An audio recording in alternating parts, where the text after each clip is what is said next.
What's going down, YouTube? Hey, get your fat butt over. I started without you. I started without him. Okay, okay. You got to thank Teresa. You got to thank Crazy Purple Kirby Lady. Okay, we'll thank him in a second. Oh, I got your favorites today. I know. Okay, okay. One day, I'm going to lose this finger. One day. Oh, okay. I'll say hello. There's people in here. I'm late because the superstar had to roll around in the grass, had to bite twigs, had to do. What am I going to do? Yell at him? Yell, MRE, am I going to yell at him? Oh, what's up, Fratello? I see the skull flying in there. All right, I got it. There's Mo.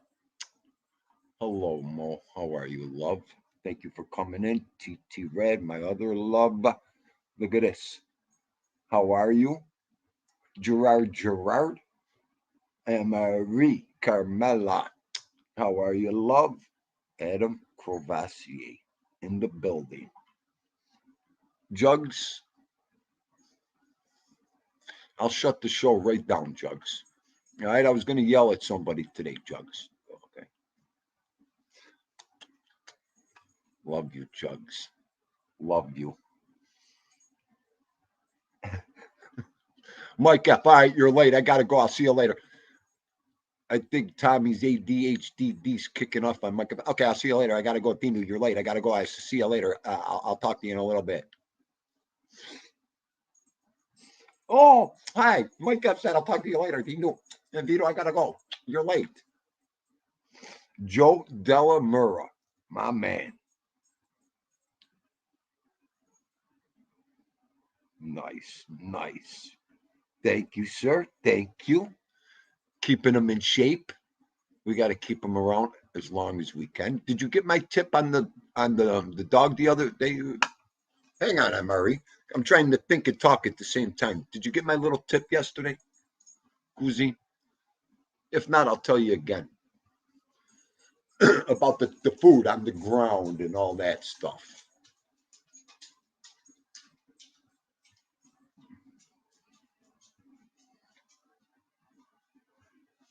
I know. Mike F, if you think I'm good, you know what? Where is he right now?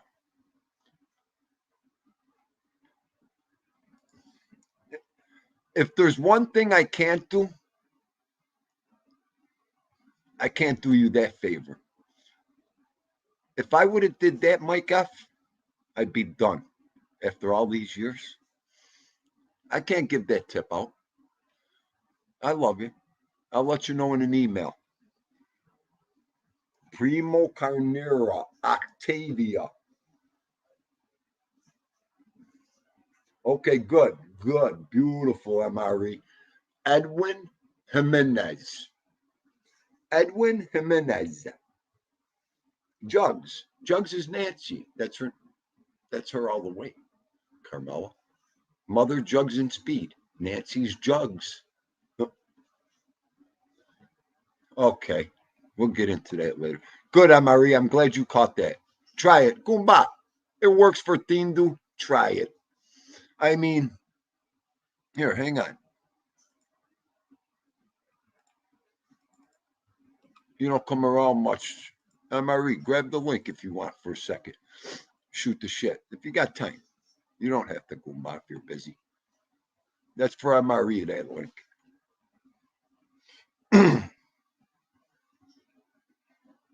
Well, Octavia, you can't tell who your subscribers are. I'm going to subscribe to you. I'm going to drop your link. We're going to drop back there. Everybody, we'll get you going, Octavia. Hang on. Team Tucci will get you going.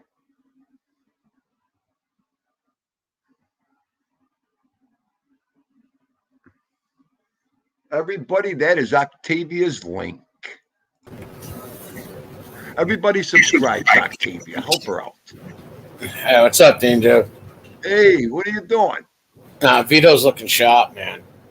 Thank you. Let me tell you something. That dog looks really good for 8 years old. I'll tell you that. Nine. He turned 9 this year. Yep. Yeah, that's right. I thought he turned 8. For 9 years old, he looks like he's 3 or 4.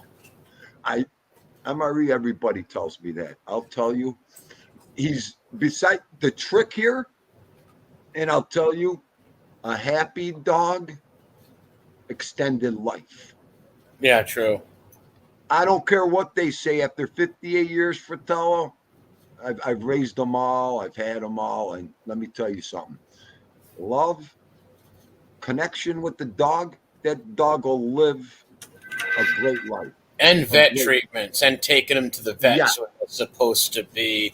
You know how many people, their dogs pass away, and it's like, well, who's your vet? And like, I just got him his first shot. So you don't take him back. Like, you're supposed to take the dog to the vet once a year for his checkups. Right.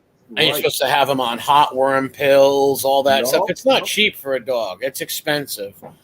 Well, but people just want to get them, and they don't want to pay, the real reason to take care of them the right way.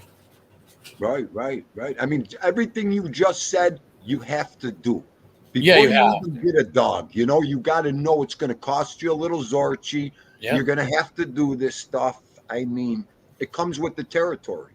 Yeah. If not, don't get one. If you don't have the means to take them to the vets and give them the love and care and the space they need, don't get one, because you're doing a great disservice to the animal. Right. Absolutely. Davey, long time no see. What's up, buddy? Yeah, I was preaching that not too long ago. Know what kind of dog you want, know what kind of dog to get. There's dogs that need full love, full attention, full exercise. Yeah. Always go through the dog's history, Yeah, a lot of people, like first-time dog owners, they'll get a dog that's like a high-maintenance dog or something, and they won't be able to deal with them, or it won't fit their lifestyle or something like that, and they usually get rid of them. We got a place called New England Doberman up in New Hampshire, and you don't find many places like that for field breed dogs, but so many people will get Dobermans because they think they look cool or they look tough or whatever. They don't realize how much, how needy they are, and they're not like a like a Rottweiler or a German Shepherd, you can chain up for 6 to 7 hours on a long chain in the backyard, or even let them roam the yard. They literally need to be with their owners all the time, or they'll bark all night. Right. A Doberman, I'll tell you what, is one of the most protected dogs. Rocco, he's the perfect, he's the epitome of a Doberman. Rocco. That's why I love him so much. We had our Doberman, MRE. Fast story. This is how protective and tough they are when they're in their element. One time we had Rocky. So it was about 1979, 1980. We still lived on a big city street called Elmwood. So we had Rocky in the yard. We got him in like 75, 76. So he was about 6, 7. These guys that did leather jackets, crafting, moved in next door. And these were big houses. These were mansions on this street, Elmwood Avenue in Buffalo. So, anyways, make a long story short, they had 4 pit bulls. And at that time, you didn't even know what a pit bull was. Gotcha. Really. In 1980, late 70s, pit bulls were just coming to form because they were creating them for the bad things. Yeah. So, a lot of people were 90% of the people were like, ugh. So I'll never forget when these guys moved in and brought these pit bulls. And there was only a chain link fence. These dogs in. So one day the pit bull got over the fence, the other one fouled. You had to see Rocky take these pit bulls on. Wow. MRE, it was to the point, we got him. They didn't lock. Rocky was too fast, and his bite was powerful. And he gave them both. I couldn't believe it at that time. I'm gonna freeze. Oh my god. Well, they were big. Yeah. Dobermans, one of the top. They were big in the 70s. They had all the movies made on them and stuff. They were very popular back then, Dobermans. And you're right, pit bulls really didn't get popular. So don't get me wrong, in the 40s, 50s, they were like America's dog, but they were forgotten about for years. Yes. They were forgotten about like nobody's business till 1980, late 70s, because Dobermans owned the 70s. Look how many movies they made between Magnum PI, between the Doberman Gang, and all the movies. They were a very, very popular dog. Unlike now, where nobody really has them. The Omen brought Dobermans to the silver screen. I don't care. Wasn't it a Rottweiler in the Omen? Yes, but it was a mix. Oh, he was a mix between the Dobie. No, they had Rottweilers in the house. Dobermans in the cemetery, too. Oh, all right. Yeah, I know what you're talking. All right. Devil dog. They were labeling them the devil dog. Yes. Yeah, the devil dogs. The devil dogs. Okay. I was so proud to own Rocky in the 70s because of that, MRE. Well, they're great protection dogs, and for families, they really are. But you got to, like you said, you got to have time. Like, everybody can't go to work and leave him here for 10 hours alone. He's going to get into stuff. Right. And they need a lot of exercise. Right. I mean, I don't, we're blessed over here. I get this dog, this dog stays with my daughter too. My wife is here, but he's with me 24/7. So he's always seeing somebody. Vito always has a human around him, which is, lucky for Vito, I guess I want to say, Yeah. There's many dogs that people will get and they don't take care of them properly, don't give them the love or like I said, the vets or anything. People just, they don't take them to the vets. They don't care, MRE. They think, okay, if the dog don't look sick or, don't have anything wrong with them, markings, they're all right. But they ain't. They're like a human. You got to have them checked out at least once a year. Yeah, they have to go to a yearly vet thing, and you got to, like with me, I get a 6 month. Sometimes I'll get a year supply of heartworm meds, like the little heartworm pills and stuff like that. But yeah, they're not cheap. Put it that way, and you got to know that before you get a dog. And I know. You know what? Too, a lot of times, Bindu's like this in his pocket. For him, anything. But what are you gonna do? Not many people have help doing that with the dogs either. So. Yeah, I've went broke many times to make sure my dog was okay. Went without getting stuff. No new pair of shoes or sneakers or nothing because I got to make sure my dog's okay. Yep, you're right. You're right.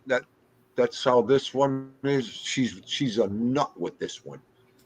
But what are you going to do? You can tell real dog lovers, besides people who just want them for show or that power, because it gives people power. You walk around with a big pit bull, a big Roddy, one of these dogs, it gives people power, and they abuse that. They'll let them attack people, dumb stuff, and then the dog suffers. Don't you remember that video you played with the pit bull? And that big lady and made the lady attack. Oh yeah. She didn't care about that dog. I'll never forget that, MRE. That lady shouldn't even be near a dog. No, she shouldn't own one. This is when you said that, it reminded me of that video you played it. And I'll never I know which one you're talking about. Okay, that sick bitch, fata boot. Don't get me going. She let the dog go, and I think it was the animal control officer. Yep, the animal control officer sicked her dog. And then at the end of it, she's like, "Why are you taking my dog?" It's like, lady, you just sicked him on an animal control officer. What do you think they're going to do? Yeah, you had two guys beating this dog with baseball bats. She's standing there screaming, making the dog more aggravated. More nervous. Tells everybody, "Why are you taking my dog?" You couldn't even control the dog. It was amazing. And this was no small pit bull, folks. This was a big dog. Yeah, a powerful dog, too. Yes. And it shows that she didn't really care about the dog. I don't care how mad you are to open your door and sick your dog on somebody. Like, you're in the wrong. You can't do that. Absolutely. That would be the day I ever let this dog go or one of my dogs go at somebody. No, that's my job. That's my job. That ain't the dog's job. No, only time that would be if it was like 12 at night and some creep's trying to get in your window or trying to kick your door, and then that's a different story. But someone in the daytime, especially a dog officer, knocking at your dog and you sick them on them, like you don't love that animal. No, listen. The only way I would want Vito to kick into action is with the girls, and I'm not around. You know what I mean? Yeah. Well, yeah. Then I want him. Your family. Then I want him to get a little vicious. I don't mean to say it like that, but you know what I mean. You want protect him to his family, do his job. Do his job. Absolutely. Yep. Or even if like you're outside at night and some creeps, let's say, I don't know, a bunch of people decide, hey, there's this guy walking a dog. Let's jump him and try to take something from him. Then, yeah, you and Vito can protect yourselves, and that's the right thing to do. Absolutely. But there's people that will like be somewhere and they'll get in an argument with somebody. Instead of fighting with them, they'll sick their dog on them. And it's like, you really don't love that dog if you're going to sick them on them. No, because you could care less about that dog's health and welfare when you let them go on, a human. Yeah. Especially, a male. He's got a gun. You don't know what they have, MRE. You can't trust that other person if you let the dog go on him. No. That's my biggest fear. If Vito ever got loose, I mean, he'll run up to somebody and love them, but that person ain't going to think that way. No, they're going to be scared. Vito's a very intimidating looking dog, even though we know him as a sweetheart and shit. Right. But the average person sees him run up. They're going to be nervous at first. They're going to be very nervous. Like, absolutely. That's why dog parks are forbidden. Goomba. I won't go near a dog park with him. Because I try not no more. It's always going to be the pit bull's fault if something happens. Yeah, yep. They'll always make Always. it out. I try to Always. stay away from the dog parks nowadays Yep. because Oh, you'll have irresponsible owners, like we've talked about before, that will bring an aggressive dog there. Then a fight breaks out, and yeah, you're right. And if one of your pit bulls are getting attacked, they're going to blame the pit bull. yep. Right away, that dog gets hurt. That dog, something starts breaking out. Right away, it's the pit bull. Oh, the pit bull. Are you kidding me? You know, And the pit stuff. bulls, they were considered America's dog back in the 30s and 40s. And they're very lovable to their owners, very much so. It's the people. It's you. You got to blame the owners, the people who make these dogs ferocious. Yes. That's Yeah. who is the blame. I mean, it's all about the owners. It depends what hands these dogs are getting into, too. Which Yes. you can't control that, because it's a wide variety of humans and people getting dogs, and you can't. We're so busy trying to get dogs adopted, get them families. That's all who's going to be scanning these families? It's Yeah. impossible. You know what I mean there. Yeah, it's hard. Don't get me wrong. There's some people that do background checks on people, but Right. most don't. Most just wanna just sell their dog. They don't care who they're selling them to.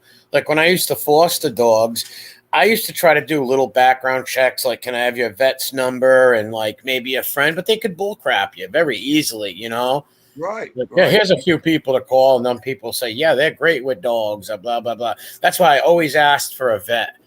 Like, can Right. I call their vet and to see if they take their dogs in and stuff like that? But even Oh, then, they could take care of the dog that way, but yet they use them to fight, crazy stuff like that. And I can't right. stand anybody that would make dogs fight another dog. Oh, please, please. I'll throw up and then I'll freak out. You got to be kidding me. I can't even think of that thought anymore. Yeah, I Oh, actually watched the show The Wire. There's a show okay. called The Wire, and they have like one season where they show like a pit bull fight scene where they don't really show it. But I even have to fast forward that. Even they don't show them fighting. It's just Yeah. like it's like trick for time. I even fast forward through that. It's It just galls my stomach, Emery. It galls me my stomach. too. It I could does. never send dogs to fight each other. That's I don't see how people look at that as a sport. There's some people that do though. They're like, "Oh, it's only dogs." Like, Yeah. they're my family members to me. It's like making your little sister or brother fight in a pit. I'll tell you what. I'll tell you what, Emery. I was what, 18? And my sick fuck friend had an idea of fighting the family pit bull. Wow. His name was Muggsy. Emery, he called me up one night. He goes, yo, Z man, get over here right now. He goes, I'm thinking of putting Muggs in a match. I'm like, what? He goes, over there, he goes, I need a driver. I said, Gooms, listen, you got to be out of your fucking mind. This dog's the family pit bull. Your mother will kill you. Are you out of your? Listen, I've been training. I'll be doing. He pulls a lot of money out. He was ready to rock and roll. I'm already. I Wow. take the. I get in that car. Whatever he did to that dog before we got in the car, I never told the story. I'll tell you. I'm telling you, kid. We went. Talk about throwing up. Talk about never, ever, ever want to witness it again, Emery. I was scarred for life, Goomba. When we walked out of that motherfucking garage, I was scarred. It wasn't a featured thing. You know what I mean? It was a Yeah. one-on-one thing. You know what I mean? It wasn't even one. But that, and I was young. I was like 18. I never experienced anything like that. And I was on the streets at that age. So that was like bitter, bitter pit in your stomach for the rest of your life, bro. It's like I walked out of there. I didn't talk to him for like a half a year or over. I couldn't even look at him for Yeah, what he some was. some people are crazy, man. Like Well, I some always wondered what snapped in his fucking head. I told him, what are you on drugs? Well, are you doing something I don't know about or something? I mean, what? This kid was a bodybuilder too, MRE. You know, he was in the gym every day. You know, I think he was pumping steroids in his fucking head or something. I don't know. yeah, maybe something was off or he didn't Yeah. realize like what the hell he was doing. But Yeah. yeah, I've never seen a dog fight. Like I've seen accidental dog fights, where like the neighbor's dogs get loose and all that. I never witnessed a dog fight in my life besides like stuff like that. I've witnessed a lot of like accident dog fights, the neighbor fights with the other dogs, Right. stuff like Right. that. And it's not Right. easy to break that up. I've seen people get bit, uh, try to get between them, and these dogs are chomping. You don't want to put your hands in there. I've had to break No. up a few neighborly fights with some mongrels before, and I was nervous doing that. Right. I mean, it's just MRE. At the end of this thing, but you could pick up both dogs were so exhausted that you just picked them up and carried them out. That's all. That's all Wow. both of them did. The dogs were literally on both of them on their sides. They picked the dogs up, walked back to their cars. Dean was throwing up, going back to the fucking car like nothing fucking happened. The only thing on my head was, motherfucker, how are you gonna fucking explain that dog to your parents tonight? Oh, Yeah, that must have been oh, a crazy conversation. yeah. Hey, Ralph, you got a question, Goomba? Yeah, I got a question for the two of you, for you and I How you MRE. doing, You Ralph? guys, That's Ralph, MRE. Yeah, I know it, Ralph. Oh, okay. MRE and Dindo. I know you guys are both animal lovers like me, so I got a question for you. How you would handle this situation? It's the summertime. It's about 95 degrees. There's a dog in the car. The windows are up. What would you do? Would you break the window immediately, or would you go for the police I'd break the window. I'd break the window. immediately? Yeah, because like, all right, if they just pulled up and it was there, maybe I would call the police. But if I just walked up and seen them in there panting, I'd have to break the window. No, I'm talking about you walking up. There's nobody around. You see the dog in there. You don't know if they just pulled up. Yeah, I'm Your breaking the reaction, window. your reaction. So your reaction is you break the window immediately, right? Yes. Dindu? First thing, if it's a parking lot, I'm running into the store. The store's got, and that depends on what that dog looks like to Dindu. Yep. If that dog is ready to go, or if that dog can't, I'm breaking the fucking window immediately, ripping that dog out of there. They got about 30 seconds, 25 seconds when I go into that store and tell them that there's a dog. I'm going to break the window. You've got that. And then that's it. That's it. They got 25 seconds if that dog's in good condition, not panting, all that. So, Well, but that's a if that great dog's point you just that made. dog's panting, if that dog's panting and that dog's having going distressing, break the fucking window. Yeah, that's a Well, good point. Meaning, well I if tell you you what I if tell you you what just seen it and you didn't know, like let's say they just pulled up and the Right. dog's not panting enough, and you can go in and let them know. But if you just pull up, he's panting, you got to break it. Yup. Yes, Yup. yeah, no No questions doubt. asked. And Because if he's there might be repercussions to that, with the owner and the police. But me personally, I really don't give a shit. It's just the point of saving the dog's life, especially if it's 95 degrees and the dog's panting. And I who's don't going know to if be? they would have tried to arrest you, Ralph. I don't know. Even if you no, broke the window, I don't think you would have any relief. You might have like he might come out and try to fight with you or something, but I don't right. think you could get in trouble because anybody would know like that's just pure cruelty. There's little See, kids that die. Remember a few months ago, I seen on I don't know what local. It wasn't the local news, but it was another news station where a mother left her kid in the car, and the baby That's passed worse. away. That's even worse. Yeah, sick. no, big time. Well, you know what, too?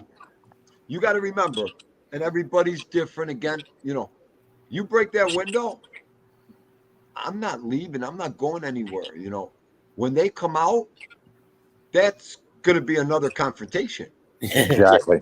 Dindo's going to be like, what kind of fucking booger eating loser cocksucker are you to leave this dog? I broke your window. Fuck you. Exactly. I agree. What do you want to do? Yeah, I I say, agree. I your agree dog, you 100%. want to confront me now? Call the cops, or you're going to have a confrontation with me. Yeah, You got two choices. that would infuriate me too. I feel the same way. And then they better not. They better thank God or pray that it ain't some officer that's in dog control or one of that kind of thing. Yeah.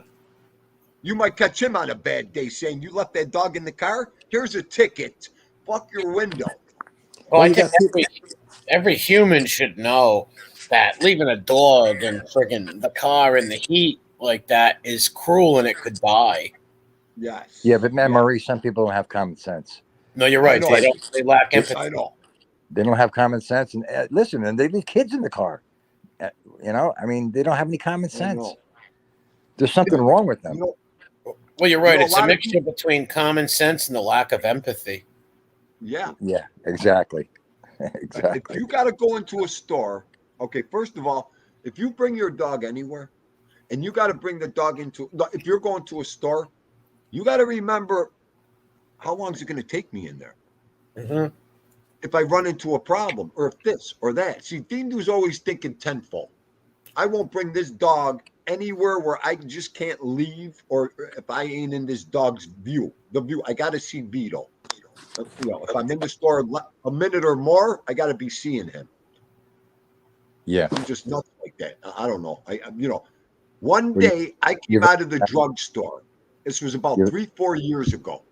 I went for pain patches at Marie. All of a sudden, I walked out of the store. This lady has her head in my window making out with Vito. Wow. Really? wow. You Balls can't on her. make you can't make this shit up. May it come down on me now. I said, ma'am, what are you? This dog's beautiful. He was. You stuck your head in my car. I'm done. Yeah, because Thank God.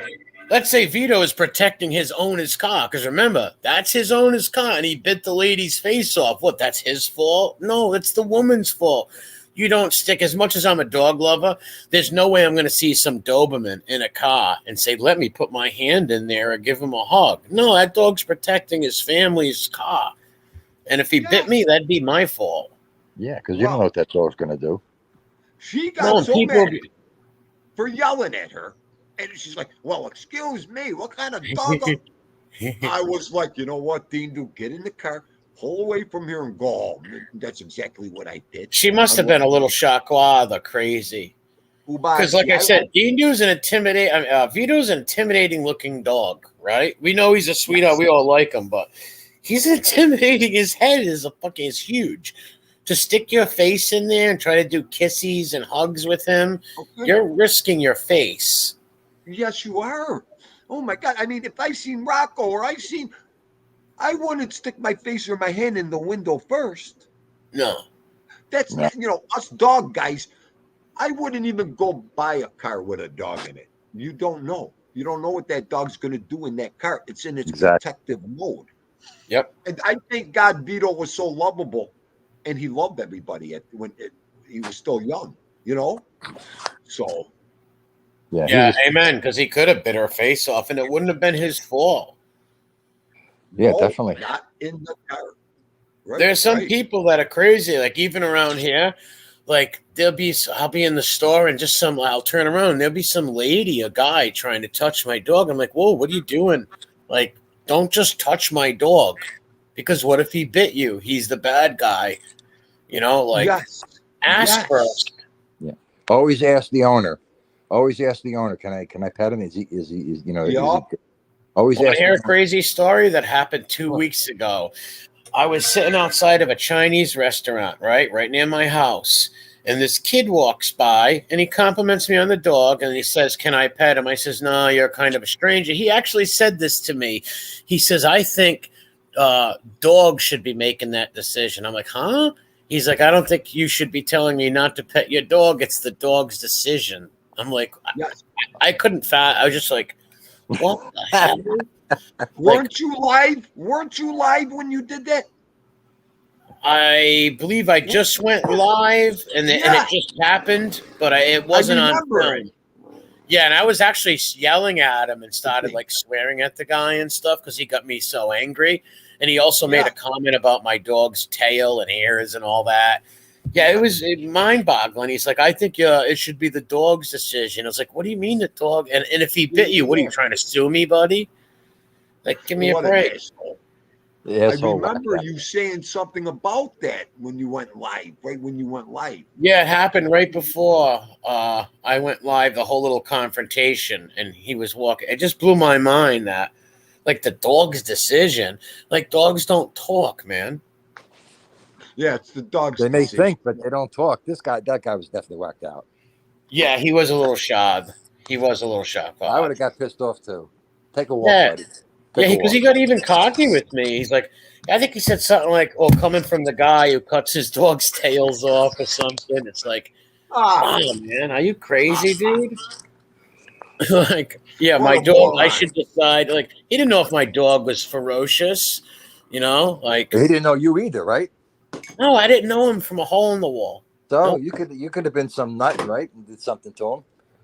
Well, yeah, I could have been some wacko. I said, "Yeah, pet my dog," and the dog bites him, and it it blew my mind. Right. I mean, even when people walk up to me with Vito, sometimes I'm like, Vito's always talking. Oh, good boy, kisses. I'm always talking positive to him. I don't ever want him to think we're intimidated, with any kids or any kind of dogs. Even though Vito gets always attacked first, it's amazing. But MRE, do you show your dog when you're doing a live show at all? Yeah. Sometimes, I'll take him for dog walks and stuff. No, not a dog walk. I mean, like in the studio, like in your home. Sometimes if I do have like a streamer, I'm showing myself. Sometimes he'll come up and I'll put his head near the thing, but not really. Usually when I stream, he's sleeping, or they can hear him in the background. You have a Doberman, right? Yeah. So does Just Chilling. He's got a Doberman too, I think. Yes.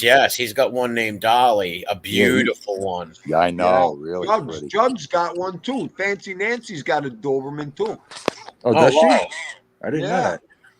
Yeah, she got another Dobie.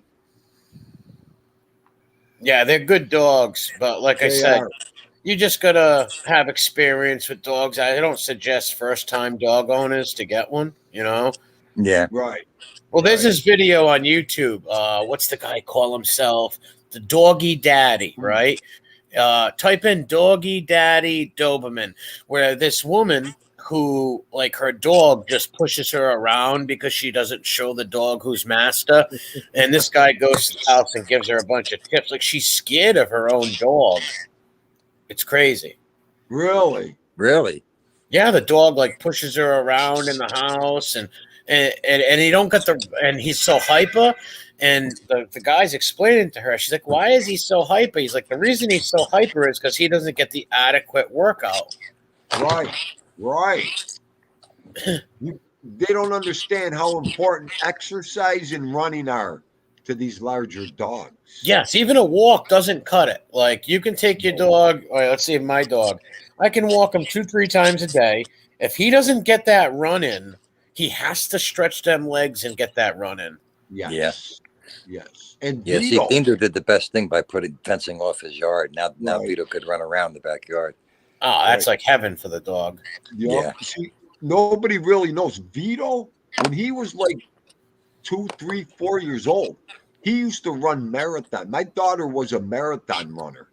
She used to do the mutter things, run through electricity, go underwater, get shocked, all that kinds of crazy shit. And Vito used to go on these runs with her all the time. This dog, that's why his legs and everything are so strong. That's why she got Vito, a pit bull, to bring him on long runs, to do these activities with her. She wanted a tough dog. Boy, did she get it. Vito just fell right in line with, he'll jump off a boat, a raft, Vito, and he'll swim to the shore. That's how strong this dog is. Well, there's I a lot couldn't of even. people, like you said, that who run, like a lot of people who do Yeah. the like run all the time. Well, they will get dogs like that because those are the dogs that can keep up with it, that love it and Yes. need it. Yes, Coltrane. Tough mutter races. That's what she. I couldn't think of it. I think I said it. I'm not sure, but yeah, she used to go every year to them things. And what So, she would but yeah, take him training with us, so he was always yes, running and training with her. yup, running miles a day, swimming, all that, exercising with her. Running on the beach in the sand. That's why this dog's legs are so powerful and strong. If he only knew how to jump, Vito would jump right over that fence in a split second. I Split don't know if second. pit bulls can. I don't know if pit bulls can jump. Yeah, they can. They Yeah, they can. can. Yeah. Oh boy, look at some pit bulls jumping videos, Ralphie. Yeah, they're on YouTube. Yeah, they got the ups. They can do that. But some of Woo! them know that not to jump the fence. They just know not Right. to, so they won't. But if let's say Vito, let's say Dean do it, one of his family members were getting mugged, God forbid, or something like that, that dog would be right over that fence. Yup. If somebody was attacking me on that other side of that fence, you can guarantee that dog is going right over that fence. Yes. Yeah. He All chased right. the squirrel last week. So the squirrel was on the fence running. This sick, I'm going to kill him. Okay. He I did. jumped. All his chest was over that fence when he jumped straight up to that squirrel. So imagine if he knew to jump and grab that fence or something with his paws, because he could grab anything. Those paws are so strong. He would have been right over that fence, Vito. He could jump that high, Ralph. He could Uh, jump that high. I didn't. I didn't know they could jump. I didn't think they could. Woo! Their back legs are so strong, Ralph. It's ridiculous. Yeah, they have the ups to do it. They don't have the Yup. Belgian Malinois type of jumping, but they can get up there. See, Yeah. the Belgians got the stride on the pit bull, MRE. Those Belgians, when they leap, they stride. Don't get me wrong, the pit bull does too, but those Belgians are a little bit faster on the stride, I think. I think. That's going to be my next dog. He'll be sitting in the tree all the time watching me. What, the Malinoises? Yup. I Yeah, want one so bad. I do like them, but I've had one German Shepherd in my life. I just didn't like the shedding. That's my only beef with them is the shedding. But they're beautiful dogs. Don't get me wrong. Yeah, the only problem is Dean will be living in the garage because that's same thing with her. I don't think the long hair is going to make it in here. Eee, They have a lot of problem with their legs, shepherds. I know. Yeah, they have a lot of Their problem back with their hind legs. legs. They got a lot with their back hind leg shepherds. Yeah, that's because they breeded them so big in America. Originally, they weren't supposed to be that big. Right. That's why the Malinoises are becoming the top police dogs in the whole country because they just have the same strength as the Shepherd bite wise, but they can go places the Shepherd can't. Right. That's why the police love see. Pit bulls are tunnel dogs. Pit bulls in the war used to dig tunnels Yeah. for the soldiers. I mean, they are the best. They could get under and in anything, a pit bull. That's why the police and the SWAT teams and all the drug enforcement, they love pit bulls. Where the German Shepherds, they're just so keen. They're quick on the outside, the German Shepherds. So, Yeah, like the modern German Shepherds in America aren't supposed to. That's why they have hip problems because originally they weren't supposed yeah, to be that big. But everybody in America, even with the Dobermans nowadays, they want everything bigger. In America, they want everything big and all that. But some dogs weren't supposed to be that big, and when you breed them to be that big, then you have hip problems, leg problems. right. Yeah, I didn't know that either. They got bad hip problems, the German Shepherds. Oh yeah, that I know. I know that. That I know. Right. They don't And live. the Shepherds are so agile. They are. I mean, when they're 3, 4, 5, 6 years old, 7 years, those German shepherds, man, woo, and the Belgians. I mean, those dogs could move. Oh, They they can actually, jump up trees. Like if you yeah. Google, if you get a chance, go on YouTube and put Oh in yeah, Belgian Malinois jumping, you will see some of the craziest. that's what I meant. I want mine's gonna sit in the tree, Amari, and watch me. Yeah, they can get up Pertinent. in trees. There's so many videos where the guy will be up in the tree with the Yeah, arm sleeve, and that dog will freaking jump up in that tree and pull on him. He'll be like 30 feet in the air. right, right. I mean, they're the masters at jumping, man. The Belgians. Hey, Amari, did you ever wanna? It's okay. Get ready for Dindo's sick thought of the day. Did you ever want to hire somebody to come in with the pads and attack you in the house and see what the dog would do? Well, I thought of it a few times, but never did. When I was younger, as a teenager, I used to like Oh, have my friends come in the yard and yeah, sick the yeah, dog yeah, on yeah, them and call them yeah. off halfway. But I would call them off. But I haven't done it as an adult. But yeah, I think at times, yeah, I'd like to have somebody come in with some pads and I'm sleeping and be like, rah, and let the Yeah, film it or something. right, right. Put it on, a fast 15-second short just in case you decide to come in. I think I'd rather do it with one of the girls to see, with them screaming and he He would would go, definitely protect. He would rip he'd them go apart. nuts.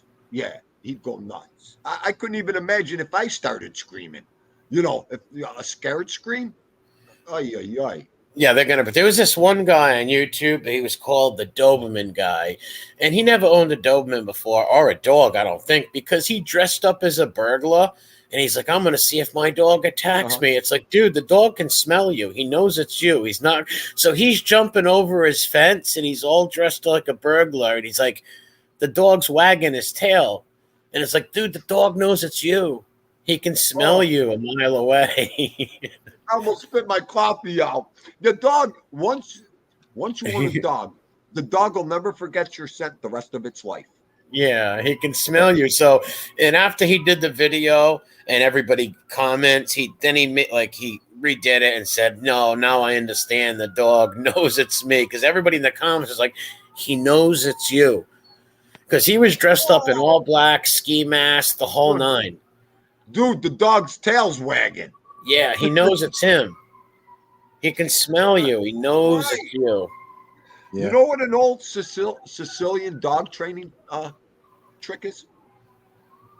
So the dog would never forget you. And I think this is a wives' tale where my papa got me. I don't know. I'm gonna share it with you guys right now. MRE, hang on. My my papa used to say in Sicily in the war, the dogs, they would when they were puppies, one owner, they would stick the dog's whole head and fotch underneath their armpits for like 10 seconds each pit.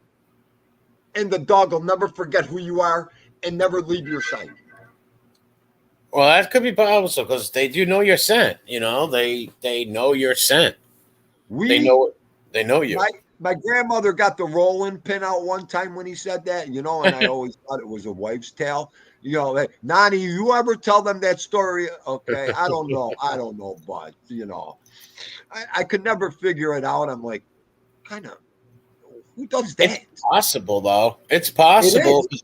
because I don't know much about Sicily and how they train dogs, but it's Right. possible because you take a puppy and you send them your scent. They know it's you. They're gonna know that's you. They know your scent, and we all Yeah. have a scent. All humans have a certain scent to them where the dog knows it's you. Like, just like I said, that guy dressing up as a burglar, that dog was giggling and shaking his tail.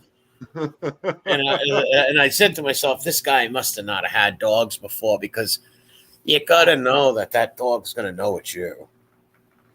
Yeah, they know. Right. I mean, that's like me coming in here and trying to fool him. Yeah, it's not gonna be happen. impossible. Impossible. No. Yeah. The I only can time I dress catch up. Vito off guard is with a mask on, MRE. That's it. Yeah, Like if and he he, comes in this room and sees me, like if he sees the mask first, Then he'll get like, until he knows it's me. Yeah, he'll start with but hit the scent kicks in. He knows. Like you Right. could come in your house at night dressed all in black. So could I. Our dogs are gonna know it's us. They might look at us for a second, and be like, "What the fuck?" But they're gonna know it's us. Right. Well, they know the car, Marie. Yeah, that too. They The know the dog knows sounds the of the car. cars. They can hear a car. I know dogs that heard cars down the road and could tell their owner's car. Yep. Yep. Every time my nephew comes after work here, every time that phone rings at 5 o'clock, we're done eating dinner, 5:36. He knows I'm going to get off this couch. He knows my nephew's going to be at that back door. He hears his car when he pulls up. He knows that first he hears the phone ring. And I give it a couple seconds because I know he's on his way. As soon as that car pulls up to that driveway, he's barking in that window going nuts. He knows at that set time that kid comes here. It's amazing. You're smart. Yeah. I mean, they are. They know. They, like you said, they can hear cars. So they're highly intelligent. These dogs. Yup. Yeah, All right, TT. jump off. Murray, good talking to you. Good seeing you. Yeah, you too, Ralph. God bless. Stay well. Yes. Stay well. Have a great day. You too, buddy. God bless. Have a great day, Ralphie. Nice. Yeah, you got to. When you get a chance, check out the doggy. The doggy dad. He's an odd-looking character. Don't get me wrong. He's got like this big like afro and weird hairdos and dresses crazy, but he knows his dog stuff. He knows his dog stuff, and he walks around with like 8 or 9 German shepherds off the leash. Like this guy he's a Spanish dude. He really knows his dogs. I'll tell you that. Right.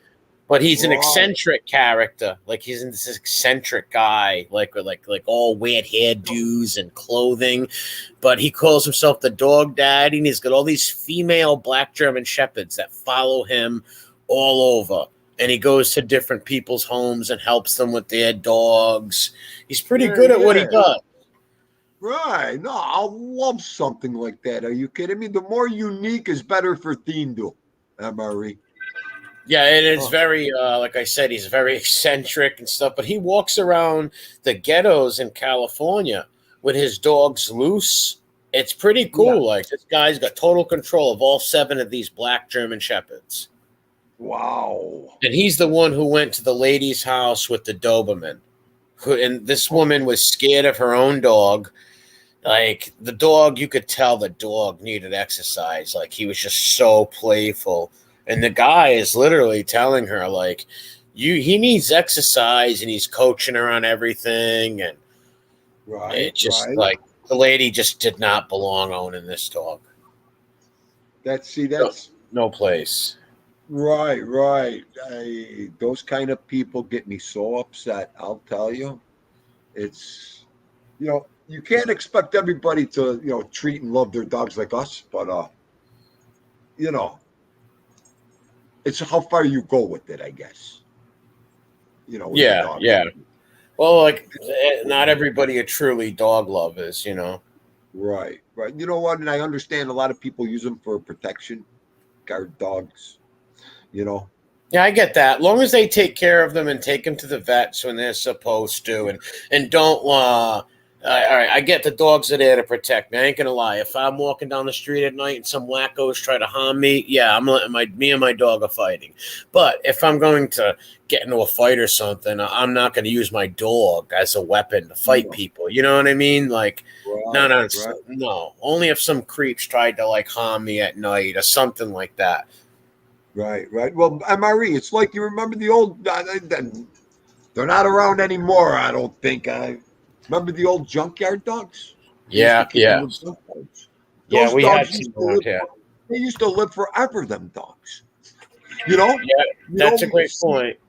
You'd always see a dog limping old, but when that place closed and they had to watch it. Those dogs, it seemed like they lived forever. They were the old, mangy-looking dogs, but they were always happy outside in what they did.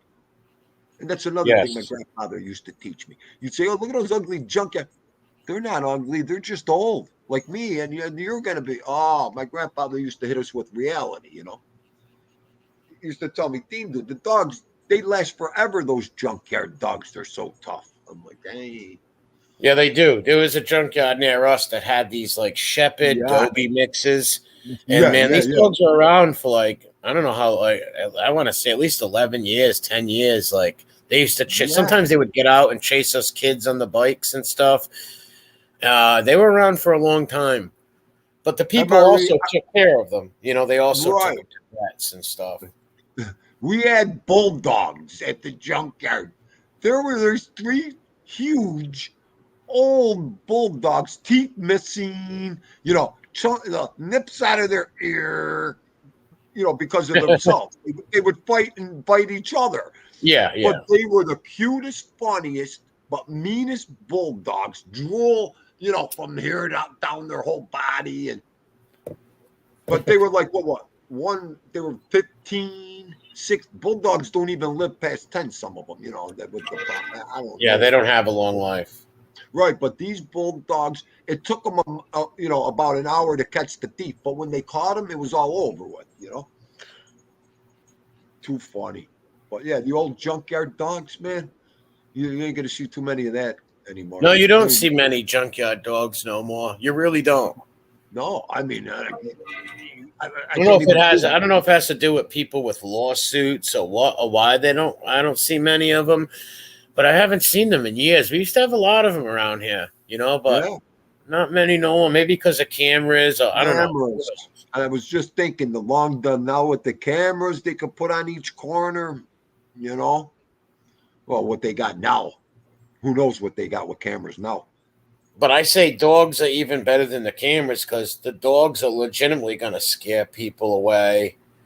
Right. Well, Some people are like, oh, what about a camera? I'll just cover my face or whatever. The dogs are the best protection. the bottom line, MRE, and boy, do we know this one. The camera ain't gonna keep them out, kid. No, The it's dog not. is. The No dog is. camera. If they want something, you think a camera or a video camera is going to keep them? No, no, no, no. They got a way around that. A dog. Now you got the big problem.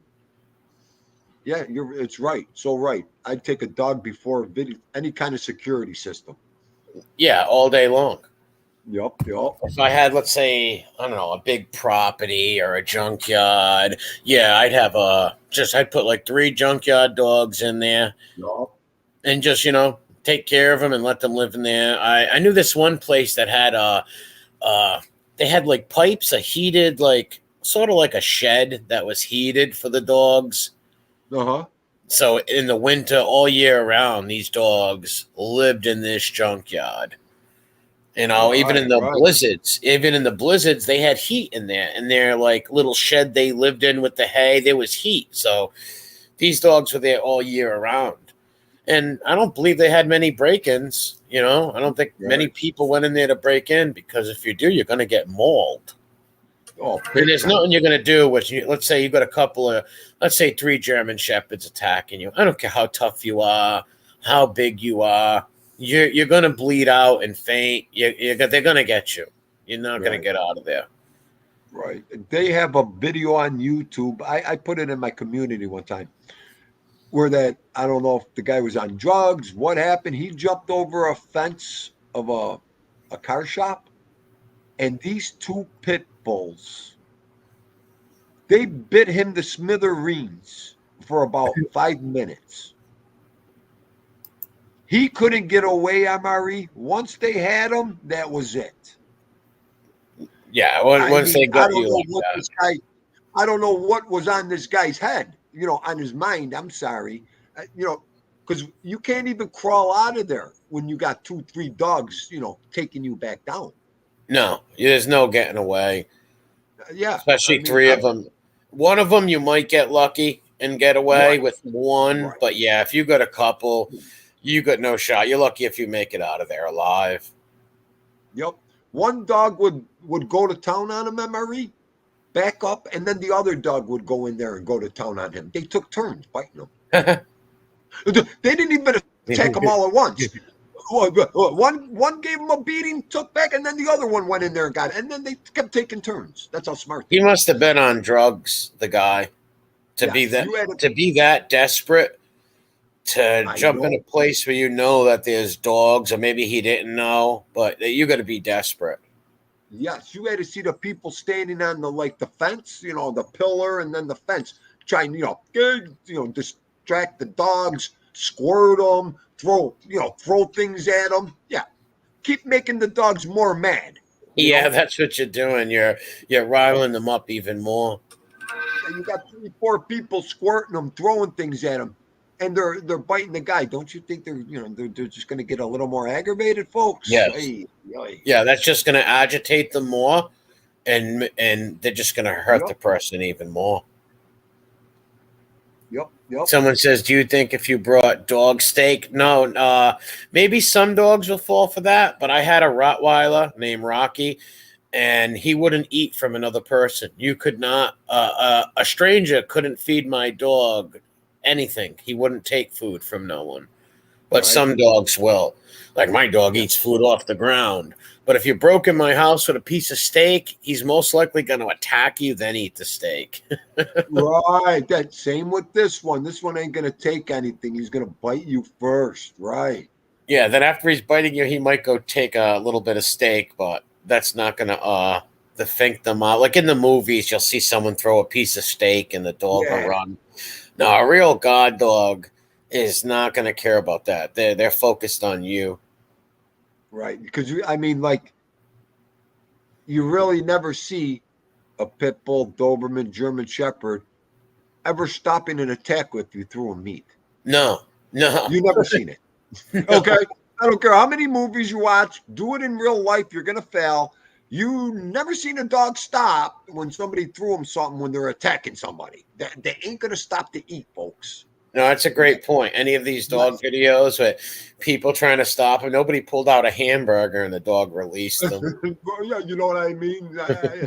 And if you go in someone's house or climb through somebody's window, no, those dogs are going to maul you. Yeah, they are. The first thing on the mind is the hurt, to take you out. You're coming into because you're intruding their home. You're putting at risk their family and stuff like that. And that's what they are, family. And they're gonna a lot of people be like, well, my dog's so sweet. I know this one girl with a German Shepherd Rottweiler mix, and this dog's monstrous. And he's nice. But she'll always say, I wonder if he would protect me. I'm like, yeah, he would. She's like, I don't think so. I'm like, trust me, if somebody came in your house and tried to hurt you, that dog's going to rip him apart. She's like, no way, he's too sweet. It's like, well, hopefully it never happens, but if somebody broke in your house, that dog's going to rip them apart. Right. I mean, even when you watch any documentary on YouTube, the first thing they're going to say, burglars, thieves, any of them second story guys, will go through anything but a dog. They don't break in houses with dogs. If you notice, dog, we skip it. That's what they say. If you look at a few years ago, I did a dog stream with somebody, and the guy had all these FBI statistics on burglaries and stuff. And if you they'd never pick the house with the dog. Never. Nope. Never, ever, ever do they pick a house with in case it's a little Chihuahua, but you know what I mean, like a big dog. They're not breaking in the big dog's house. In case they know him and it's something like that, an inside job, a cousin robbing his grandma, something crazy, but some stranger who pulls up in a neighborhood, do you think they're picking the beware of dog sign on the window and hearing a big bark, or they're picking the other people next door who have no dog? Right. People with dogs don't get their houses broken, and I'm sure it happens in the past, you know what I mean? It happens, but on per capita, no, in the average, nobody's going in houses with dogs. Right. Your chest shakes from the sidewalk. When Vito barks from the house with the windows closed and the door closed, you could hear him to the street, MRE, and that's about 50 feet away. Wow. Yeah. You could hear that mountain lion. Yeah, the bass. Yes. Yeah, the bass in their voice, in their bark. Oh. I mean, the heart attacks. My fault. When I'm eating and he thinks he hears something and barks with that bass, my heart skips right out of my Yeah, chest. I've jumped a few times where I'm sitting there. I could be like reading a book and he'll throw up. I'm like, what? I jump like, Yeah. oh my God, like what the hell? I'm like this with the memory. We're like this. All of a sudden, my heart will come right out of my chest. I'm like, you son of a bitch. You almost gave Yeah, Mama a heart that's attack. happened to me a few times too. Oh, I'll tell you this one story. There was yeah, this, we used to play basketball in this neighborhood. And across from the basketball court was this little old lady, a little old Irish lady, one of the last Irish ladies in this neighborhood. And yeah. she had 3 dogs. She had 2 Great Danes, and then this mongrel. He was mixed with a Dane and something else. He wasn't as big as the Great Danes, but he was a big dog, And this Right, old right. lady had some like old 1970s car, and she would leave her house maybe once a week. Her house was the only house in that whole neighborhood that was never broken into. And you could, even the mailman couldn't enter her yard. She had like a setup where you put the mail through the gate, And we Right, didn't know right. her personally, but playing basketball all day and stuff, you get to look and see the old lady sitting on her porch, coming outside, watching her dogs bark at people that walked up against her fence. And that neighborhood was a ghetto, like vicious drugs, crack houses, and she was like some old Irish holdout who's lived there forever. No Right. one ever, she passed away now. This is back in the old days, but no one ever broke in her house. This lady never had no trouble because she had these big gorilla dogs. Nobody Right, would even right. jump her fence. Like kids in the neighborhood would be like, yeah, I got chased by the cops, blah, blah. And they would never jump that fence because if you do, this old lady had these 2 big Danes and then some mongrel that was almost as big as them. You wouldn't go in that yard. I was terrified of them. I would walk Right. by the fence and get their attention, and like they'd come up and bark at me and stuff. And I just love looking at them because I love dogs, but I knew never Yeah. to try to touch them or nothing. These dogs wanted Right. my head. Yeah, right, right. I mean, my Goomba he had one of them Spud McKenzie dogs. Oh Pit yeah, bulls, that's the what white. Patton had. George S. Patton had Willie. Yes. Well, he named them Tara. He had the dog from 7, 8 weeks. And he was such a prick. He would let Tara go whenever I'd pull up. He was my Goomba in the car, up to the house when we were younger. And my only defense, Dinda was faster than the dog, believe it or not. So I'd go up a tree or I'd go up on a car to get away from the dog. And, when I walked in the house, the dog rolled over and loved me. But when I was approaching them, and he was like, see, he'd signal some sick shit to the dog when I came up. Okay, the sick bastard that he was, and let the Tara off the leash. The only thing Tara knew was to come right to Dindo. And if when she caught me, she wouldn't do nothing. It was the whole chase. Yeah, the chase of She knew I would run, and I'd go up a tree, MRE. That dog would it. jump for 5, 10 minutes, and I'd say, "Yo, get the dog. I want to come down." Oh, too funny. Yeah, I would jump on the car too because you never know. Shit. No, I mean, I don't know if she had a bad day, Tara. Yeah, that's Sometimes, what I'm saying. You never. It just could be that 1 out of 1 million shot where she decides to rip a piece of your calf off. yeah, or my foot. Right, right. Yeah, anything. That's why I tell so many, especially young women, single women, or even women with boyfriends, get a male dog because if you've got an abusive boyfriend, he can't beat you up in front of that dog. You're They're right. Yeah. so good for women. Like my niece is I got some nieces in their 20s and stuff, and they all have dogs because I told them, get a dog. This world's sick. You want to live on your own apartment. That's cool and all, but make sure you have a dog Right, because right. anything could happen. You never know. You never know, folks. Right. And most break-ins are, like God forbid, rapes, crazy stuff like that. You usually look at the victim. They never have a dog to protect them. Nope, you're right, Emma. And how about the the sense of security going to the store and not have to lock in the door. Yep, that too. Or Know not when have- you're coming home and there's no one creeping in your closet neither. Yup. I mean, okay, Tindu's got to run to the store, run for coffee. He's here. I'm going to leave the side door open. Yeah, Okay? no one's coming in. Yeah. If you don't know he's here, and here, the mail service, there's a law. You have to put stickers on the mailbox. I don't know if it's like that everywhere else. They have color-coded stickers. Oh, really? That mail person, yeah, MRE, as soon as you get a dog, the first person to report it is the mail carrier. Oh, wow. It's I didn't their know job. It's the law and their job to report a new dog at the house they're delivering mail. And they have stickers on there? Well, I didn't know that. Now, the mail service, the postman, gives you color-coded stickers.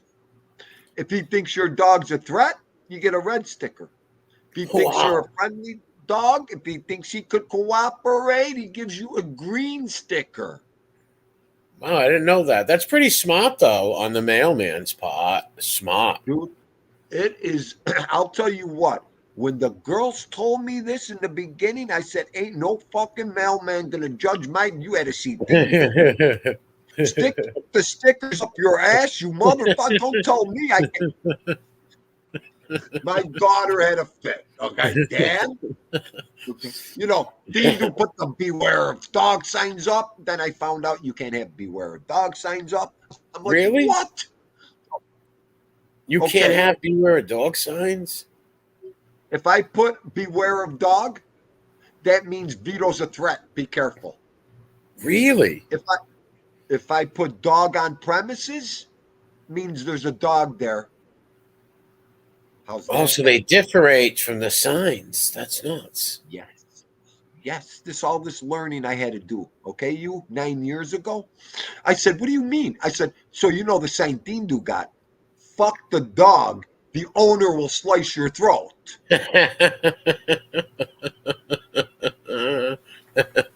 That's what the dog ain't here to bite you. The owner will. Yeah. If you think my dog's gonna get mixed up in these color-coded stickers, okay, MRE, nuts. I'll take your head off over here. Oh. Some dogs just naturally hate mailmen. Like my Rocco doesn't, but my dog Bruno, his uncle that I had last, hated the mailman. Hated them. Yes. Well, one time we were outside because I used to leave Bruno off the leash in my yard. We'd never fenced in yard or nothing, but he was always off the leash and he would never leave the yard. So one time the mailman walked in the yard. So Bruno started growling at him and ran at him. And the mailman put his hand out and went, "Stop." And the dog did stop, and I was calling him back, and he didn't attack him or nothing. But the mailman could have pulled him out and maced him, but all he did was put his hand out and yell, "Stop." And my dog stopped, and I called him back and stuff. But he always hated the man, but this one has no problem with the mailman. Right. This one, this was back 7, 8 years ago, 9 years ago now. But now for the last 2, 3 years, we have a female. Okay. He adores her. Okay. Runs right up to the truck, almost into the window. Okay. And she loves Vito. He loves the mail carrier, this dog. Yeah, mine Rocco too. But I had a few of my dogs never minded the mailman. They liked him. And then I had other ones that didn't. When I was a young kid, I don't really remember this too much, but my mother and father always told me when I was a little kid, we had another red Doberman called Bruno. And like where you come and deliver the mail, like we had a window there. So like right where you're delivering the mail, you can look to the left and our window would be there. So one day, Bruno goes through the window, the red Doberman. This is in the 80s. I was a little kid. I really don't remember it. But he goes through the window and he hurt the mailman. He like ripped his leg open and stuff. And the cops came. My father like shipped the dog up to a friend's house and had him on the lam. The dog was on the lam for the next like 5 years and never came back because they wanted to put him to sleep and stuff. This was in the early 80s. But yeah, he didn't like them. I don't know. Some just don't like them and some don't mind them. Right. I mean, some chase the trucks around here, and it's like, wow. They don't. Yeah, my Rottweiler used to chase kids on bikes. With kids on bikes, he would bite their tires. I don't know what it was, but something about I don't know, something. He didn't want to bite the kids, He didn't want to hurt the kids. The tires. He just wanted to, and he did. He used to bite their tires, and sometimes kids fell off the bike and stuff and got scraped up. But he would attack the tires. But he also didn't have no problem with the mailman. Right. How about this one? In the first 3-4 years, 5, 2, I'd have him outside, on the tree out front here. I don't know what it was with motorcycles. A motorcycle would come up the street, MRE, and if he seen it, right away, he'd start stalking the motorcycle, like on the chain, and he would burst out to the street where that motorcycle was and literally almost choke himself, break his neck. Wow, he wanted to get it. Yes. And the one day, and I recognize this. And of course, you got to be a great dog owner. The one day, it's a 45 mile an hour zone. So when they come up this street, they're coming fast. I noticed one biker, guy on a Harley, he noticed Vito start to stalk. So when he was coming by MRE, when Vito shot like a bull at him, he almost turned right into the other lane oncoming. Wow. MRE, let me fucking tell you something, Goomba. I lost everything in me. I was like, oh, no.